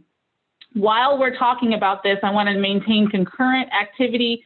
Jeff, if you can continue to answer questions as they kind of go through the chat, I would really appreciate it. And I do thank you for the background, you and Randall both, because I think it's been really helpful for this conversation and for getting us to the point where we can say what goes in the SERP and what should stay out. So looking at the screen right now, we have crossed off on the red-hand side numbers 1 and 2 and 7. We're not talking about those, but now we have the opportunity to talk about yellow number 2, the tugboats number 4, the marine exhaust number 5, and I think even trains and rail equipment Ryan gave a PowerPoint slide on. So how do we feel about these items? Do you want any of them definitely in the SERP? Is there any item that you saw that Ryan provided a PowerPoint slide for that you really want to talk about? I think I see Debbie's hand visually, but I want to make sure. Number 3. Debbie says number 3, she thinks that belongs in the SERP. I see Mary shaking her head. I can't see everybody, so feel free to raise your blue hand, type in the chat. Sounds like we have a lot of interest in moving 3 into green and putting that in the SERP. I see 3 and 4 from Debbie.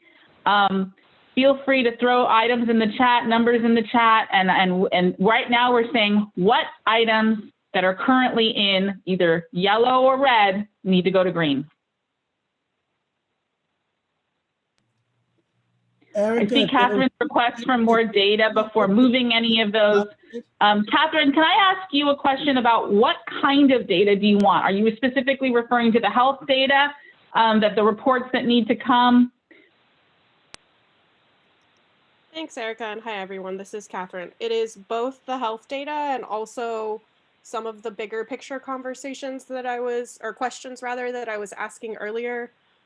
One being, how do we know if the port is expanding that we are not actually just subsidizing the expansion and increasing the footprint? And then also some of the specifics around some of the technologies that have been suggested, like the bonnets related to the marine exhaust. My understanding from Monday's conversation was that that may not work very well for the majority of ships that are coming into the port of Stockton. So I personally don't feel like I have enough information to support those measures for all of those reasons. Real quick, and Jeff, you can correct me if I misstate anything. Yeah, you made a good point.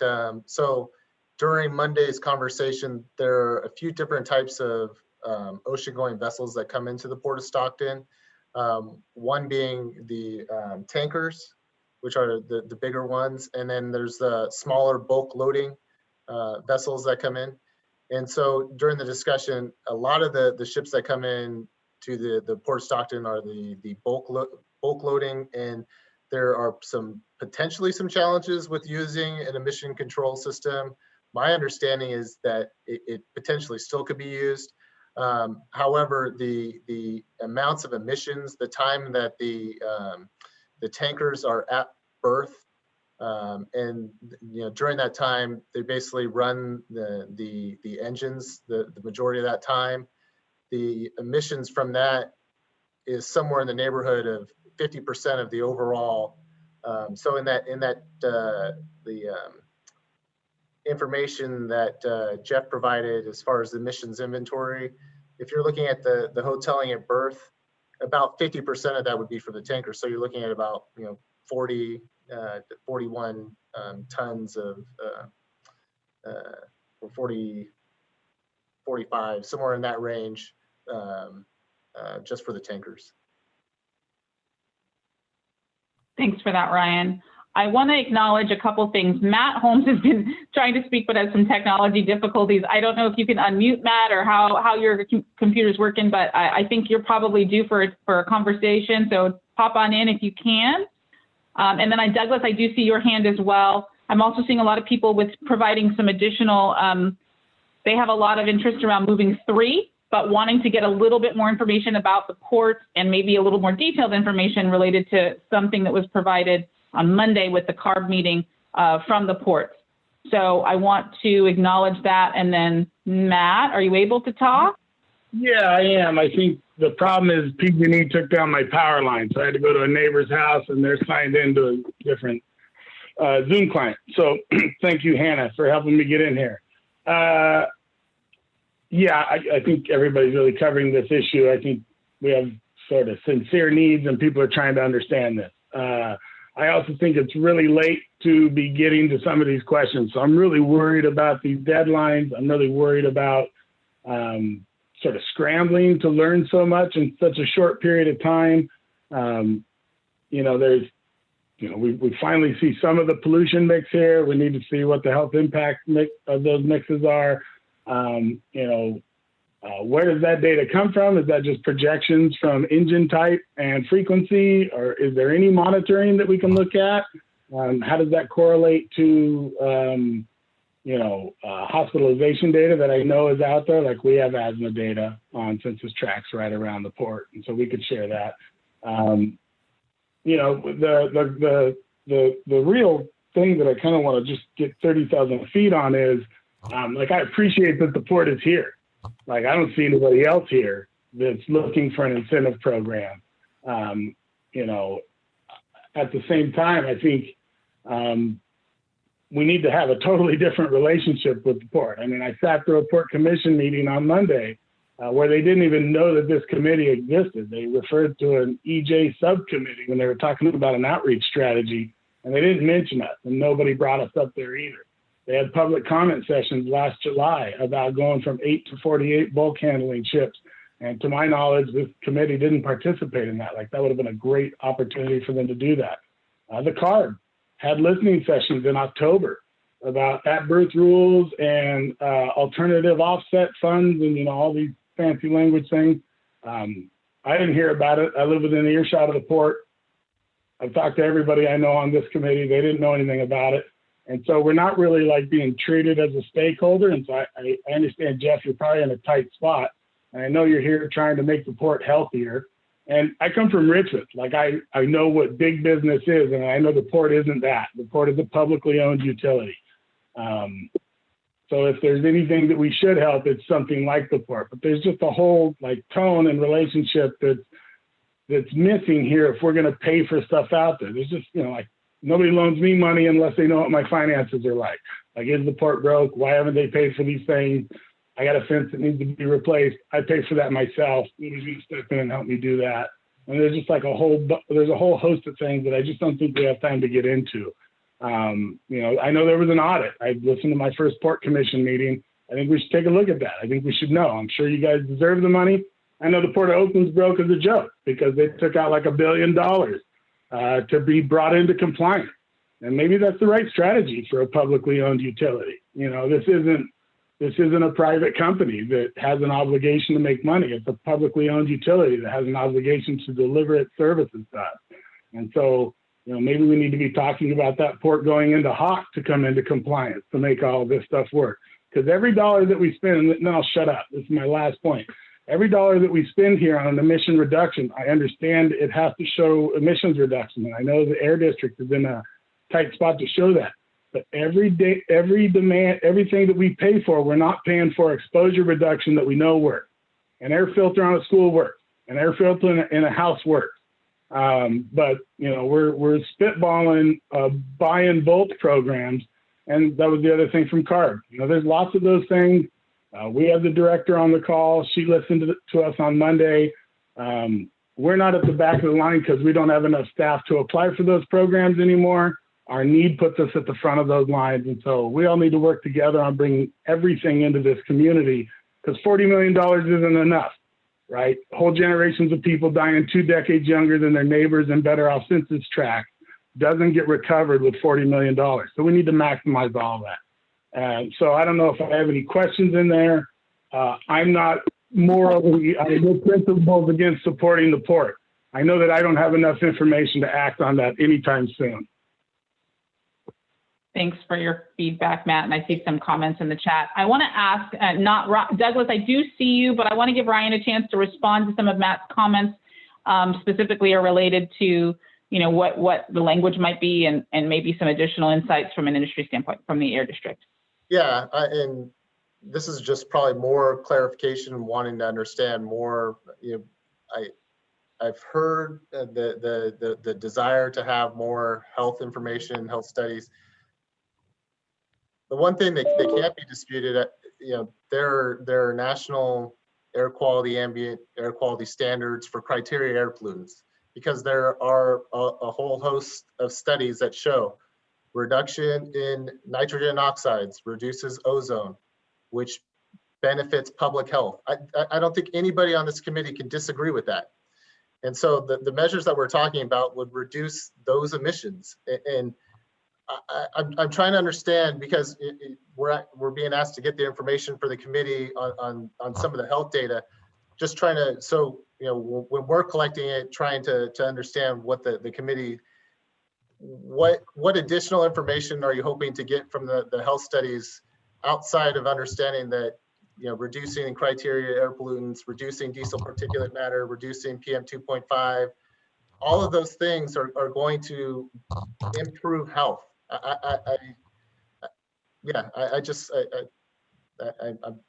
Just to help us provide the information that you need.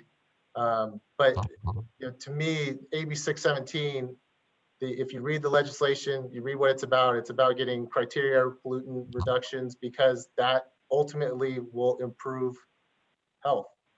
So, and I don't think there's any dispute to anything that I said, but yeah, I just, if maybe people, Catherine, or you can share with I can respond to that on what to look for. Right. That help. Yeah, I can respond to that, because I don't think there's any easy answer. Like, you're in a tight spot. You've been told to write an emissions reduction plan. And we've got a CARB that says it only wants to see emissions reduction. But I think the way some of these calculations are written is, fails to appreciate exposure reduction. And I think the timetables are untenable and unacceptable. And I like our chances if we work together when we push back on the CARB to talk about what our needs are. So Matt, one thing I definitely want everybody to know, and we're going to have an opportunity to look at the draft SERP. I think that the opportunities to, what I think this steering committee did an excellent job of is balancing, definitely making sure that we have mitigation, exposure reductions as a key part. You talk about truck reroutes, you're talking about urban greening, you're talking about vegetative barriers, you're talking about in-home air filtration, you're talking about school air filtration. We have all of that. I think the only component that would be lacking in this community emission reduction program in comparison to other port emission reductions that I've seen would be the ones that are getting the emission reductions. While we have some, definitely, with measures like car sharing and electrifying vehicles, we do get emission reductions there. What we don't have are the ones that we get the sizable upwind emission reductions, that are significantly reduce it, which decreases the need for exposure controls. I agree, Matt. Having an in-home air filtration device is fantastic. I have one. My wife is asthmatic. She uses it nonstop. We have one upstairs. in our bedroom too, that runs nonstop. But at the same time, I want to go outside. I want to go play with my kids outside. And if we're not cleaning the air outside, I don't want them to stay inside all day.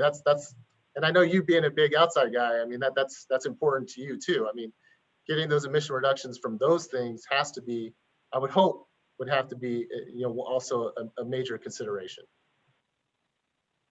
Thanks for that, Ryan. So there's a lot of interest in this topic, and I want to acknowledge Douglas has his hand up, Jeffrey, and then Debbie. Doug, you've been waiting for quite a bit. I appreciate that. And I also want to acknowledge that we have a lot of interest in moving 3 over to green. And that's one specifically that I've seen a lot of chat support for. Douglas, go ahead and give me your question. It's more like a comment and a question. I understand we've been over a year now that we've been going through this, study after study after study, and just understanding the laying of more information that we're not receiving, and when the more that we see the presentation, the more likelihood that we didn't get that information, and then we didn't get that information, and we didn't get that information. So so the comment that the question that I'm trying to understand is that when you talk about the Stockton port, and they generally run like the marina district that has exhausted, like what Ryan was talking about. There's more boats that come in to the port that are emission that is exhausted, and they have a lot of smoke coming out of the boat. Are they regulated by the Port or by air quality pollution? And I have another question as well.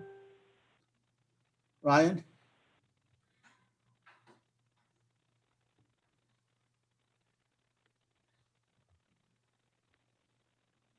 You're muted. I can't hear you. I'm sorry, I missed the last part, Doug. I was asking you, do you regulate boats that come in? And you mentioned boats that come in without use emission. I think you're moving your head. No, we don't. That's on Monday. That was what CARB covered, because they're the ones that have the responsibility for developing regulations for mobile sources like boats. Okay, all right. I think that's pretty much answered my question. Thank you. Thank you, Douglas. Jeff, lots of questions about the port. Did you want to make a comment or answer some of those? Yeah, I'm doing my best in the chat. I know you were. I did just want to say, Matt, I appreciate what you said. I think that there is probably some miscommunication, I think, between there needs to be some more work between the port and the community. I'd be the first to understand that, or to recognize that. And that's one of the reasons why I'm here. I'm not here with my handout trying to get funding for these projects. I'm sitting here, and Douglas, the only reason why this information is coming up right now is because it just got finalized, and I realize the timing is not good. It's not perfect, but I at least just did want to say that. And so and I'll take any other question. I'm trying to keep up with all the stuff in the chat, but I just wanted to at least recognize Matt's comments about the port and the commission and a few other things. I think Mariah might have said about, so some of the topics that were coming up in our commission meeting were about our strategic plan, and which I helped make sure that anybody who's involved in this committee is going to be reached out and included in that strategic plan. So I wanted to let you know that. I don't know, I forgot what else I was going to say, but just wanted to let you know that. No worries. I appreciate that. And I want to acknowledge Debbie, Ned, and Kevin have their hands up. I also want to give a time check to everyone that it's about 6:52. This is super important. We have some decisions to make, and we're certainly moving forward with the discussion. I think is helping with that. There was a comment about where people were putting their comments about what should be moved over. Around 6:32 or so, if you go through the chat log, you can see that there were a lot of people that wanted to move number 3 over. There were some inconsistent comments around certainly the port items, so those are 4 and 5. So I didn't acknowledge that those should go, but 3 seem to have relatively good support. And so I want to acknowledge that. And if we can move it while we're having this conversation, I definitely want to do that. If you feel like it stays in red, that's okay too. It's your SERP. But I did want to acknowledge that I saw quite a few people that had a 3 in their recommended moves to the green. And I want to flag that for everyone. Debbie, you are up next. Thanks, Erica. What I wanted to say, I was reading this and I think it's important for everyone to know that Jeff did say that the port receives 0 tax dollars and they have to make a profit to provide. So I thought that was interesting and something that we all should recognize, because I certainly did not know that. So that's why they say, I guess, on their website that they are run like a business. I also just want to say that it is atrocious that they don't want to take public comment during a commissioners meeting, but I know you don't have anything to do with that, Jeff, so that's beside the point. But so I just want everybody to think about that when they're talking about the port things, that they're not getting tax dollars. So they're not being paid for with our taxes. And they do have to make profits. And that's how they run the port. So just something. Thank you, Debbie. Thank you. I do see Ned's hand, and then Kevin. Just a quick pushback against my friend Ryan. I do think health studies are important. You just can't say all reductions have equal values. When we're making choices, we want to take a look at those health studies, Ryan. And there's a difference between the good type of health studies like the Fresno asthmatic studies, which Kevin Hamilton can talk about, versus some of the others. So please do not talk down the benefit of the health studies, because we have to make choices. We want to make good choices, not throw money after things that won't have much of an effect. Thank you. Thank you, Ned. Kevin, comment or question on your end? Sure. A couple of things. Number one, I hear and agree with Jonathan, and I want to again echo that compliment to Jeff.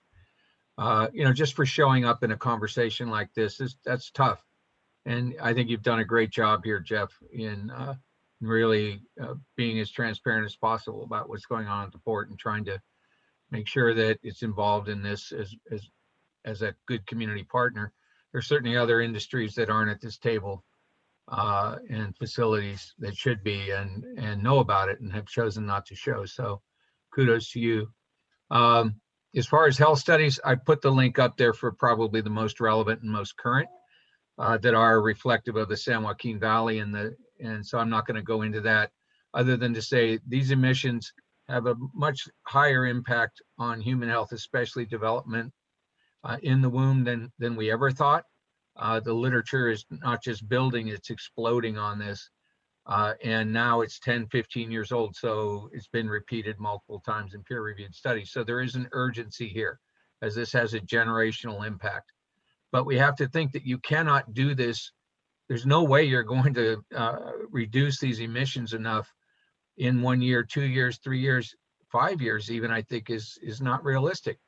And why should we take chances? If we invest up front in protecting these communities, our schools, our residences, which we can do. We can make sure their indoor air is reasonably clean.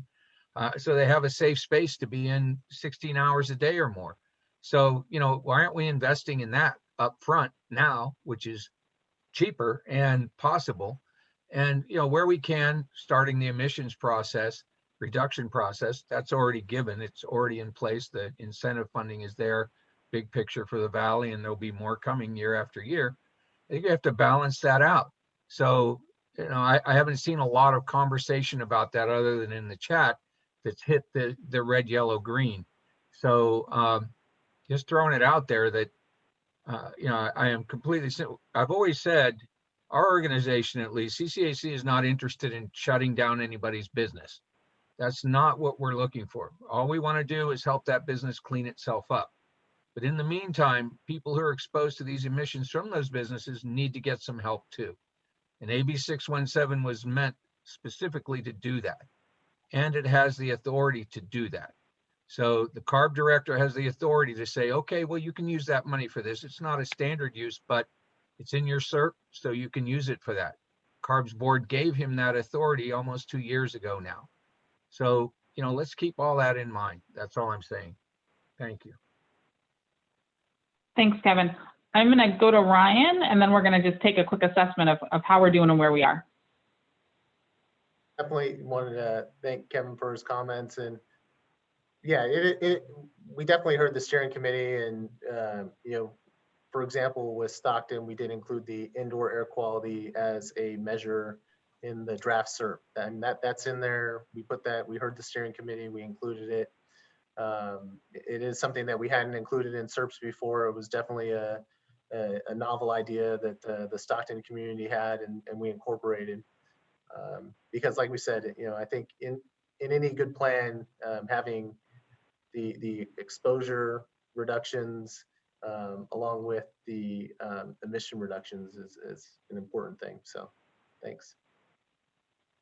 Yes, to your point, Ryan, this is the last 9 of 50 plus measures that and strategies that we've considered.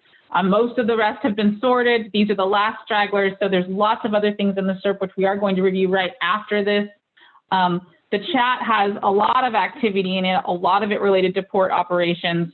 But I want to center us back on what we're feeling comfortable with in terms of moving to green, so that we can really actively commit to what goes in your CERP. So as you're thinking about the conversation we have, the data you have right now, and the timeline we're working with right now, which requires quite a lot of activity to get done and some decisions to be made today, so that the CERP can be developed and reviewed over the next couple of weeks, so that you can have it, pretty comfortable with this committee by March, and then going to the Air District Board. We got to know what goes in it. So of the things that are right now in the red and the yellow, I want to understand what you want to move, if anything. And I see that originally I highlighted that people were pretty comfortable with number 3. The switcher photo is the one that comes to mind. That's red 3, which is trains and other rail equipment. I did sense that a lot of people felt, or at least flagged, that they were comfortable with that. I didn't see any no's, except for one, I think, that wanted more information, but I had quite a few people that felt comfortable with moving the train and rail equipment operating the community item, that was an important item to move into green. Can we get a thumbs up or some kind of general head nods or others that say, yeah, that's a good decision, or we're feeling comfortable with that decision? Does everybody feel okay with looking at red number 3, which is trains in the community? Yeah, I'm seeing thumbs up, lots of head nods. Can't see all 70 of you, but I'm getting there. I'm seeing some pretty significant thumbs up. I'm going up, I'm going down. Okay with red 3, let's move red to green. Okay, number 1, yes, thumbs up. Thank you all. Helpful. Feeling pretty strongly that we can move the trains and other rail equipment over to green. We have now, what's remaining is trucks and other heavy duty equipment at the port, tugboats, and marine exhaust. And the rest of these reds, I'm seeing some people saying no more moves. You're not necessarily comfortable with moving those. Does anybody else feel like we should definitely move some of the port items or a port items?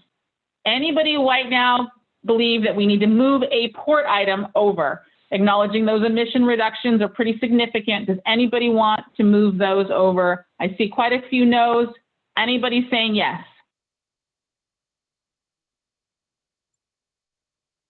Debbie says move 4 and 5. Margot says move 4 and move yes, not at this time. The vast majority are saying no. No. And I'm trying to acknowledge especially the residents on this committee too. I know that you all really represent those that are living here. So I want to really flag those R's, and I want to highlight that I see that. So a lot of people aren't quite ready to move any. I don't feel like we've got a more than 50% that are comfortable moving anymore related to the port. So keeping going. Okay. Margot, I see your hand. I'd just like to reiterate one more time that we're trying to work on our air. It's our air quality. I think the vegetative barriers are important. You know, I all think the filters are important. I think all the mitigation efforts are important. But if we don't clean up our air, that means we don't clean up our air. And these can be some big issues. I don't think we're looking at putting all our money into this. I think we're looking at a lot of incentives for the residents, and we haven't done budgets. We haven't looked at what we're spending, and I think just unilaterally not including these issues is really a shame. That's all. Thank you for that.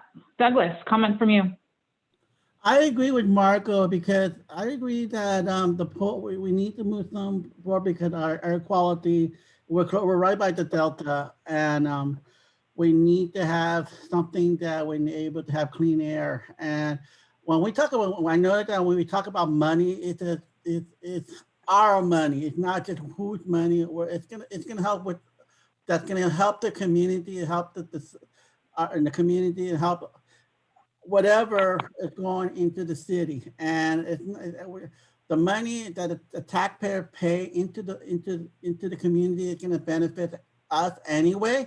So I don't think it shouldn't be everything. Those things on the list are good causes, but as far as my big concern, we need to have those type of marine exhausted tugboat and the train that leads the Port of Stockton to be looked at as air quality by the Delta.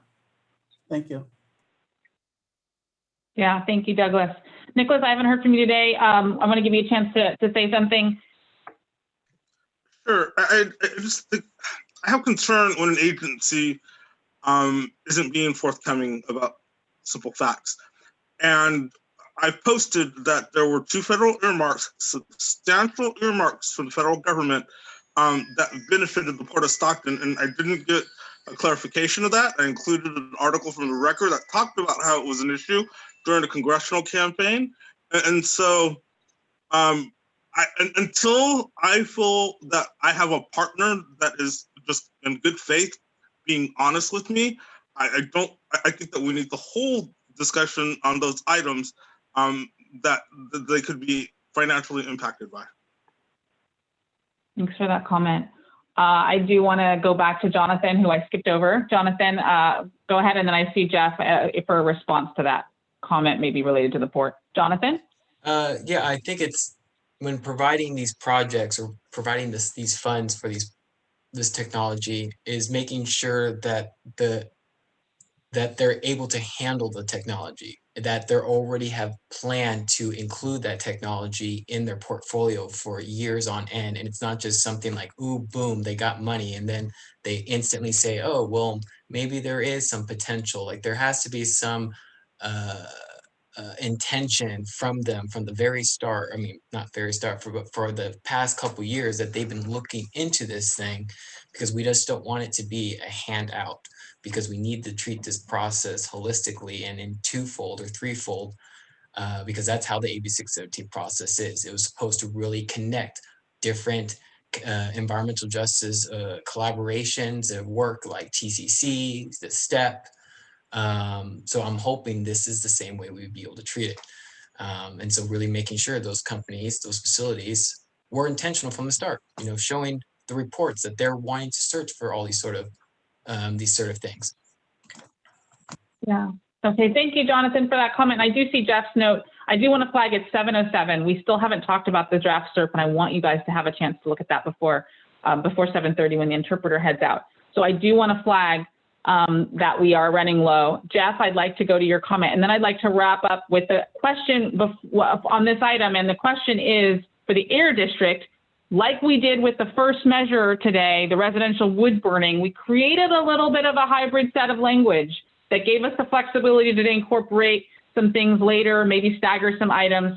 I'd love for you to think about, while Jeff's talking, what options there are for potential inclusion of port info after we have a little bit more data that might be provided, so that the committee feels like they've got enough information to make reasonable conversations, but we can still meet some of the timelines that we've established for ourselves. So what's the hybrid compromise we can make where we have the option to drop in some port stuff if we get the info we need and we have the commitments we feel are necessary? That's a question for the air district. And then Jeff, please answer whatever question or comment you had and wanted to flag. Yeah, no, Nicholas, I just wanted to follow up. I apologize if I didn't see your comment. This thing is going faster than I can even, respond to. So if you wouldn't mind sending me that point about earmarks, the earmarks, we don't get earmarks anymore, and I definitely don't want you to feel that we're not being completely honest, because we are. I'm trying to be as transparent as I can be. We can get grants, but there's no federal earmarks at this point. The Army Corps of Engineers does get some funding to dredge the Stockton Deepwater Ship Channel, if that's what you're referring to. Correct. Yes. And the last 2 times it was dredged, it was funded, as far as my understanding, 100% by federal funds. Yeah, the Corps of Engineers, that's a federal ship channel. The port doesn't own that. Any part of port property, we have to dredge ourselves. And so we do have to pay for that on our own. We don't get any federal funds for that. Does that make sense? I don't know if I explained that clearly. Yes. I think that does, Jeff. Thank you so much. And I am getting some requests, both private chat and otherwise, that we got to end on time because people are going to head out soon. So we have about 20 minutes. We've had a really good conversation. So I really want to move us forward. I do not feel like we have strong consensus yet on the port, but we did move item number 3 over. We did not talk about school buses. We did not have a very strong conversation about school buses really in too many of the other meetings. I'm going to ask the Air District team to close us out on this item with what options we have around the port language and how they want to talk about the school district, school buses.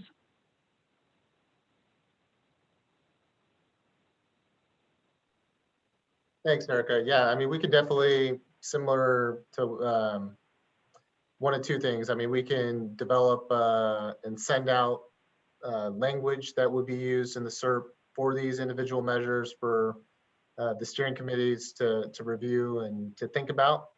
And then when we meet back, we can discuss more. That may be an option.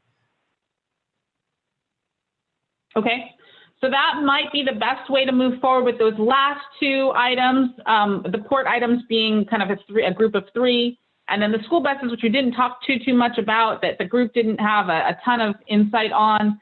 I didn't want to discount it. We didn't talk much about it. So it sounds like there's the opportunity for you to see what those measures might look like in writing, and that could be a way to move that forward. But for now, the most positive, I think, development is moving over item number 3. Which was I think it was the locomotives, moving over the trains. That's going to go into an updated SERP. The rest you'll see in draft form, and we'll continue to refine and adjust in the next meeting. For now, we're going to give you a preview of what you have time, your homework over the next few weeks. And so we've got about 15 minutes to go over the SERP as it stands right now. All of the green items that you've talked about for the last 4 to 6 weeks have been incorporated into this current draft of the SERP, which is going to be sent out to you all. If not tonight, early tomorrow, you'll see the version, a link that gets you to this SERP. And I think either Jamie or Jess are going to walk you through it so you know what you're reviewing and how to consider it. And this is a really important homework. Go through this SERP and really give your feedback and thoughts on how you think it's shaping up and if it reflects the priorities you said were there for you. Absolutely. And yep, it's over to me. Hello, everyone. Thank you so much I know this is a long meeting, but it's clearly really critical. And we've made, I think, a lot of really good progress, not only today, but certainly the past few months. And that's certainly going to be reflected in what I'm about to share with you. So as Erica said, we have a draft, and definitely emphasis on draft, cert for you. To review and really take the next couple of weeks to digest. It's a long document, and sort of see what we've put together based on all of the past feedback we've gotten over the last several meetings. And so I'll first show you, to Erica's point, it actually is, we just posted it on the website. So this is the Stockton AB 617 website. If you click here on draft SERP, you will see, takes a second to pop up, this draft SERP document. So a couple of things that are really important, just kind of as I'm going through this here, to keep in mind. The first thing is we acknowledge, you can see up here, it's 185 pages. The reason we didn't send it out ahead of this meeting is because we wanted to use this meeting to just sort of introduce what's in the document. And we didn't want to send it out ahead of time with any sort of expectation that you would have had to review any of this at all ahead of this meeting. There were certainly a lot more pressing issues like other CERP measures to get into the meeting or into the CERP as a preparation for this meeting. So really what this is intended to do, this draft version of the CERP, is you will see a couple of different main sections. The first section, aside from the table of contents that will help you sort of jump to any sections in the CERP, the first three sections, I should say, are sort of just background on AB 617 and really are intended to give folks an understanding of the process that went into this CERP that weren't involved in the CSC meetings. As you can imagine, and as you all know, you're working to put an emissions reduction program together that isn't just for the 50 people on this call, but it's really for everyone that's in the Stockton community. So this introduction section, the partnerships and public engagement section, and understanding the community section is really for folks that haven't been involved to understand sort of what went into this process. So just briefly, it sort of just bulletizes everything we've done. You'll see some pictures from our first interactions with the community, some flyers about how we recruited CSC membership, some of our first interactions together, a list of committee members, and so forth. Really, what we're trying to get feedback from you on, and I'm going to be really brief so we can have some interaction before this meeting ends, is this section 4. And in any time in the table of contents, you have the ability to go and click and jump to these sections. But section 4 is where you're going to find the details of all of those certain measures that so far are in the green categories that Erica has helped us sort of sort through the past several meetings. So if you can go to the table of contents, or if you have a PDF viewer that's sort of like mine where you can see them listed on this sidebar over here, you can see that we broke it down into source types. So we have heavy duty sources, residential wood burning, the port, of course, depending on what sort of programs we're talking about. And within each of these, as you go through, you'll see the measures that we've discussed, any of the measures that, again, are in that green category, outlined here. And you'll notice, and this is why I put an emphasis on draft, you'll notice that, of course, we've yet to talk about that budgeting piece. We haven't talked about how much we would replace or how much we would spend on each of these. So what we're really looking for ahead of the next steering committee meeting is a lot of your feedback on sort of the implementation that's outlined within these outside of those numbers. Those numbers will definitely be filled in after we go through an exercise at the next meeting. So you'll definitely scroll through and see a good example maybe of something we talked about today is you can get some background on residential wood burning. A lot of the questions today are answered here, sort of what are the control programs? What other strategies can we build upon that already exist that we can enhance for the community? And then the first one is something that we talked about a little bit today, an incentives program. And so you can see here sort of an overview of what that means. You can see a lot of emphasis on wanting to make sure we understand the health impacts of this particular program and what it means for the community. And then you can see sort of what we would propose. And in this case, it would be expanding perhaps the incentives program to enhance the incentives, so make it a larger incentive than we already offer in the community. And just sort of an outline of maybe if there's some project partners, you'll see that listed in these different programs. And so each of these, like I said, are broken down by categories. You'll see multiple things under the residential wood burning. A good example of that is something that we just talked about today. So as of right now, we had a placeholder for that enhanced enforcement that will obviously now, based on our discussion today, no longer be in the CERP. So you'll see a couple of other draft type things like that, placeholders for things that we've yet to move into the green. Again, it's a long document. All of the measures we tried to kind of keep succinct and to the point. But one thing to keep in mind when reviewing, and we've said this a bunch, and I don't think it can really be overstated. And I think a lot of the committee members have said this a lot in the chat. We know we're on a tight timeline for the CERP.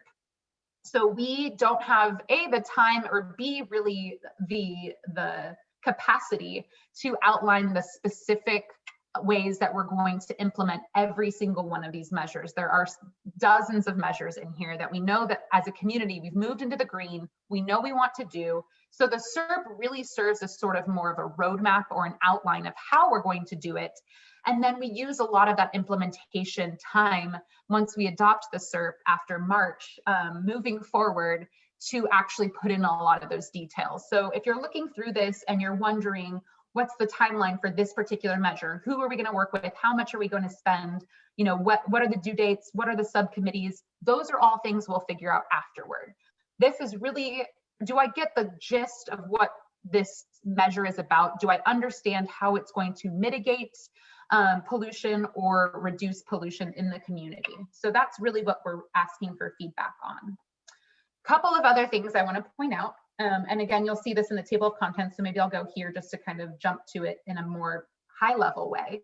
So everything in this fourth section is, again, all of the different strategy types. So when you click in here, you'll see multiple strategies.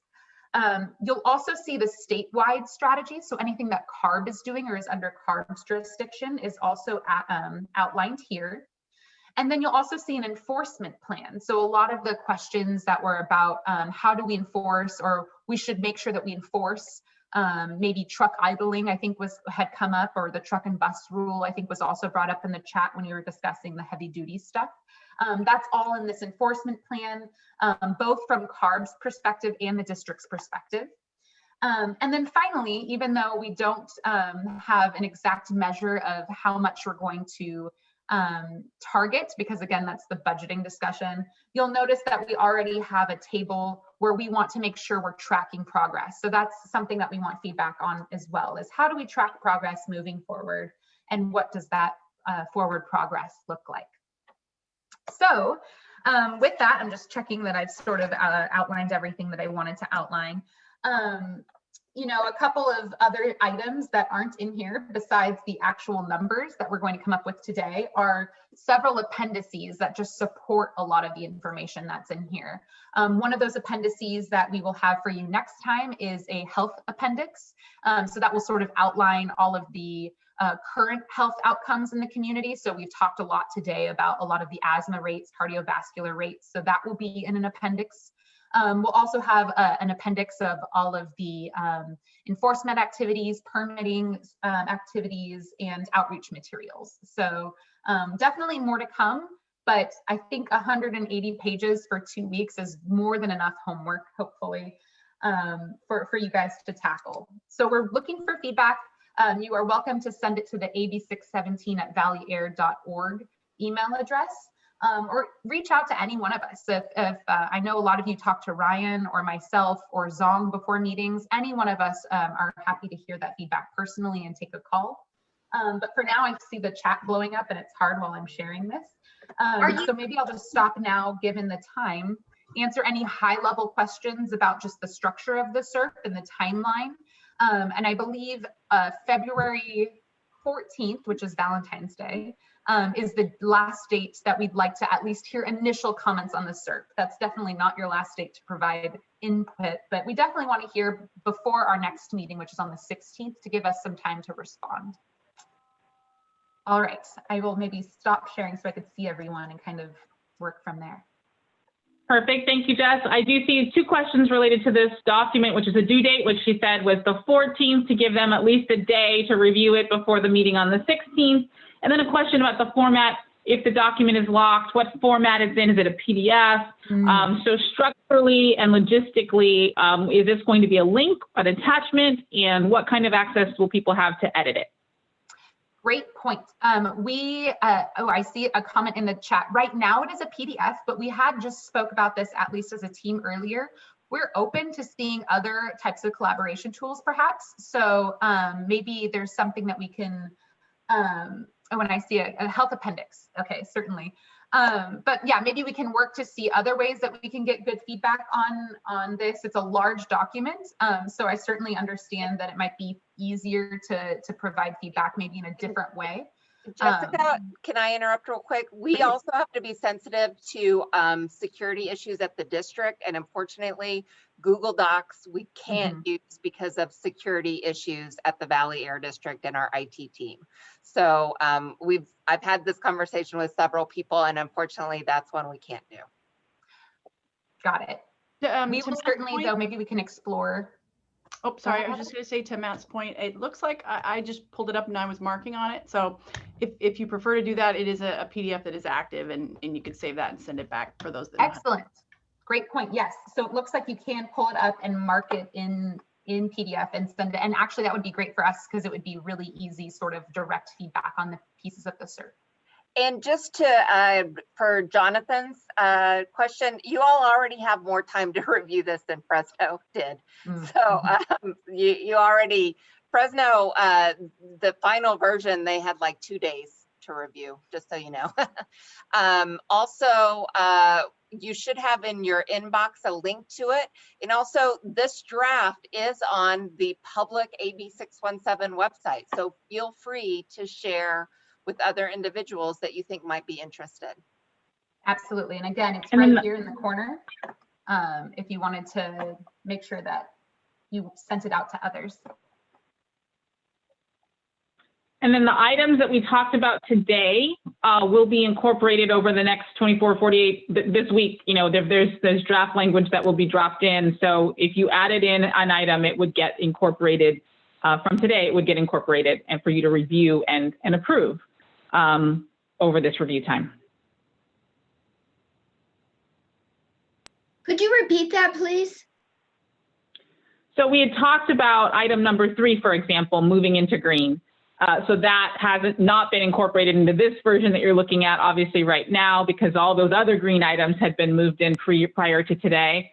That item, for example, would be incorporated into the next version, maybe in a day or so, that you guys will all see from this link.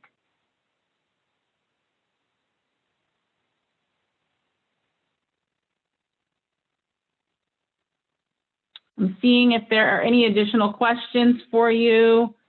I want to flag a comment that I just saw Jean post, and it looks like there's a lot of chatter in the chat box about the Port of Stockton. I don't see a ton of comments specifically about the SERP itself, so I want to close that item out and then make sure I wrap up with a nice bow everything else we've discussed today. I feel like Jessica's given a good overview for all of you. You know how to find the document that you have to review in the next 10 to 12 days. The next meeting is on the 16th of February, so 13 days, and we want to have comments provided to the Air District by then if possible. We will have a robust discussion about the SERP at that meeting, and so it's really important that you try and weigh in on that, and you can do it in a number of ways: PDF document, emailed, or you can even contact the Air District staff.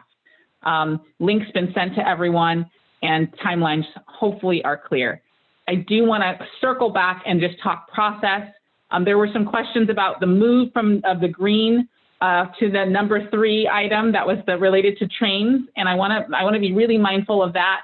and make sure that we have the support we need. I certainly got private chats and other requests to move green, but there was a question about whether we had enough votes for that. I want to honor that. Do we have a request for a formal vote for moving that item number 3 over to green, or do we want to go with the general consensus that it seemed like was pretty strong to move it? And we have a number. I have Hannah and Kim hit us at the very last minute. There's about 20 plus of you, so it would take a voice vote. They'll take a couple minutes. Do we want to do that voice vote and formalize that move, or do we feel comfortable, CSC voting members, with the conversation that we had? Seemed like most people were a little frustrated about the port items, but there was comfort around the train. So I want to be mindful of that and honest and make sure I'm hearing all of you, of which there are quite a few.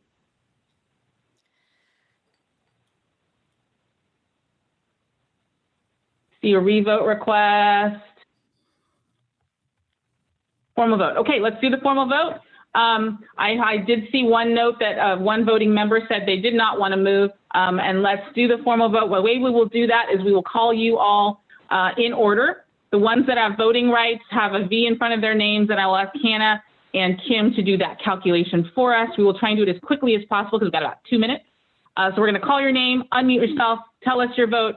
The vote we are offering right now is to move the number 3 item, which would be the train item that's in red, over to green and include in the SERP. That is what we are voting on, and we're going to take you in order and calculate your vote specifically, and we need 50% plus 1. And of the remaining members, Kim and Hannah, I'll ask you to do be my math for me. Yes. So Kim is going to call the names, and I'm going to check your votes on the spreadsheet and let the spreadsheet do the magic. Okay. So going in order on my participant list, we have Catherine Garuba-White. Okay, Kim, No. can you? I'm sorry, Kim. Can you be a little bit more loud on the last name, please? Yes, Catherine Garuba-White. I vote no. SB Vielma.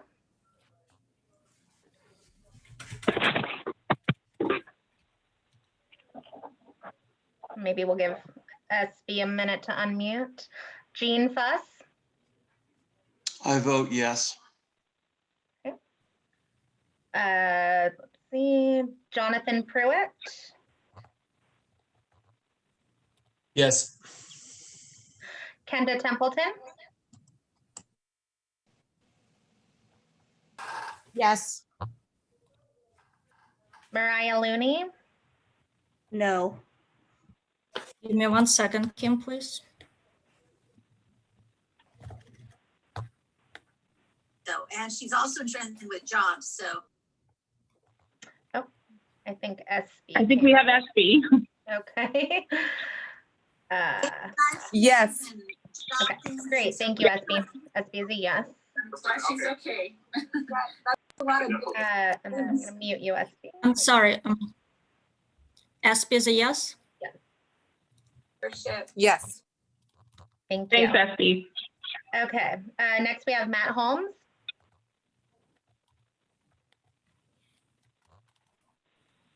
No, not tonight. Thank you. Noemi, I don't want to butcher your last name. Noemi Howdegi, not tonight, thank you. Okay, thank you. We have Paige next. Okay, Kim, hold that. Let me record. Name me vote. I will say no for this evening. You? I'm sorry. What was Paige's vote? It was no. No. I'm sorry. What was the last name? Can you look? Can you look? T. With a T. E-N-G-E-L-U-K, Hannah? I'm sorry. Can you spell that? I'm scrolling through my spreadsheet. T-E-N-G-E-L-U-K. And I think you can sort it alphabetically if that's going to help. Sylvia Cantu. Yes. Is it Tina with this? Lau. Wait. I'm sorry, guys. It's been a long night. Okay, so it's Sylvia. Yes, can too. Okay. Tina Lau. Yes. Hannah, just a second. You good, Hannah? Yes. Okay, Anthony Macias. No.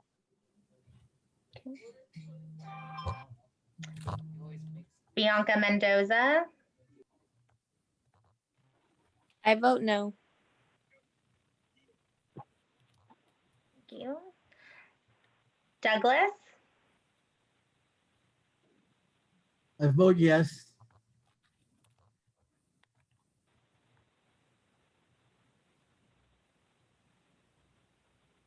Florence.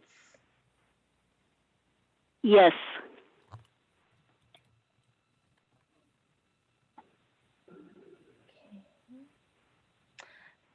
Gloria.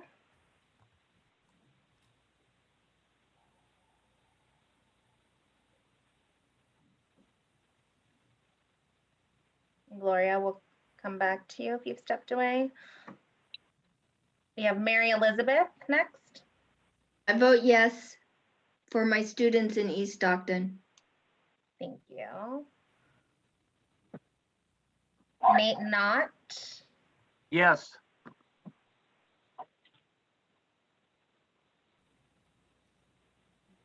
Ned Leba.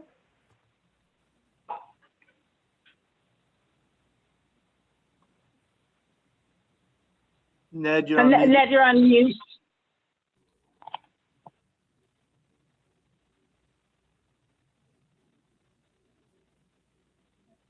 You folks are muting me. I vote no. Okay, and we have a note in the chat that Gloria can't use her microphone, so we'll wait for her vote in the chat. Next, Nicholas Hatton. No for me. And Hannah Gloria is a no as well. Okay, thank you. Regina Griffin.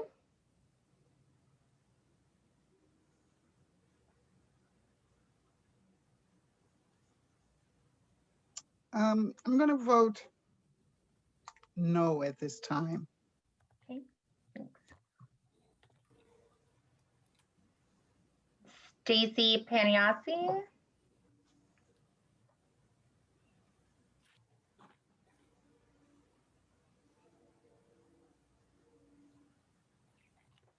We'll come back to Stacy. Taylor Williams. Vote no. Thank you. Victoria Moreno. Yes. Perfect. Margot Prowse. Yes. Oh, it's Stacy. I see you got unmuted.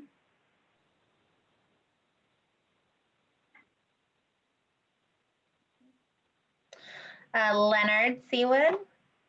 No. Okay. Oh, Stacy voted no. She is not able to unmute either.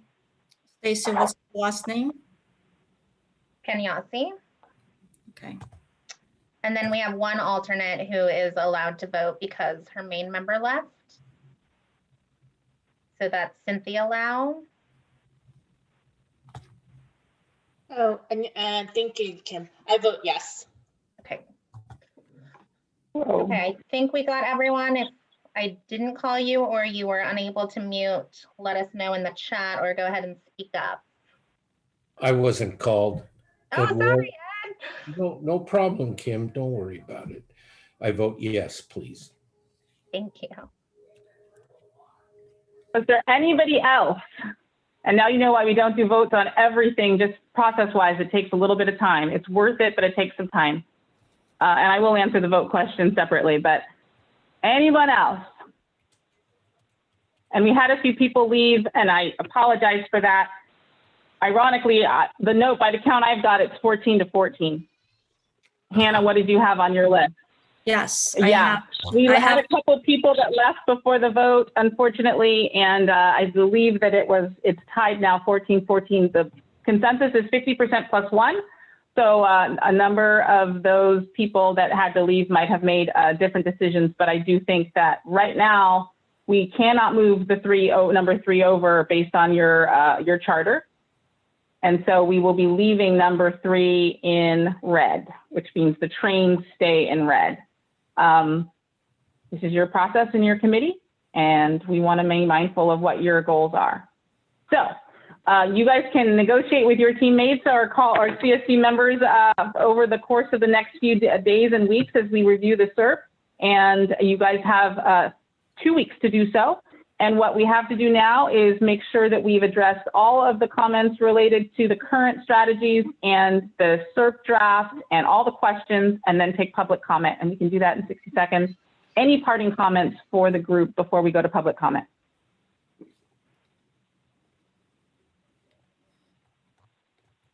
Okay, can I ask Heather and team or others if there are any public comments on either YouTube or Facebook or any of our other channels via email?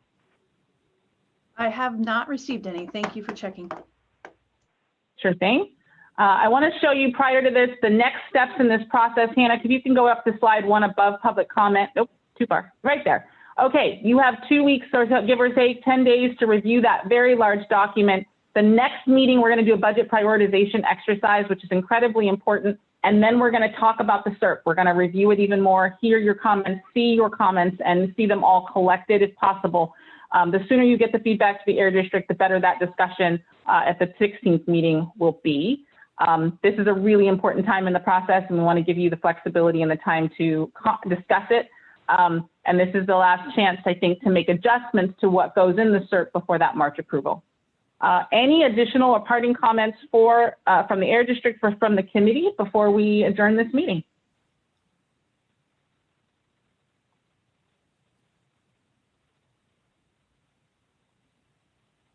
Okay, hearing none. Seeing none, thank you all for your time. Bye-bye. Jean would like to reach out to those who left.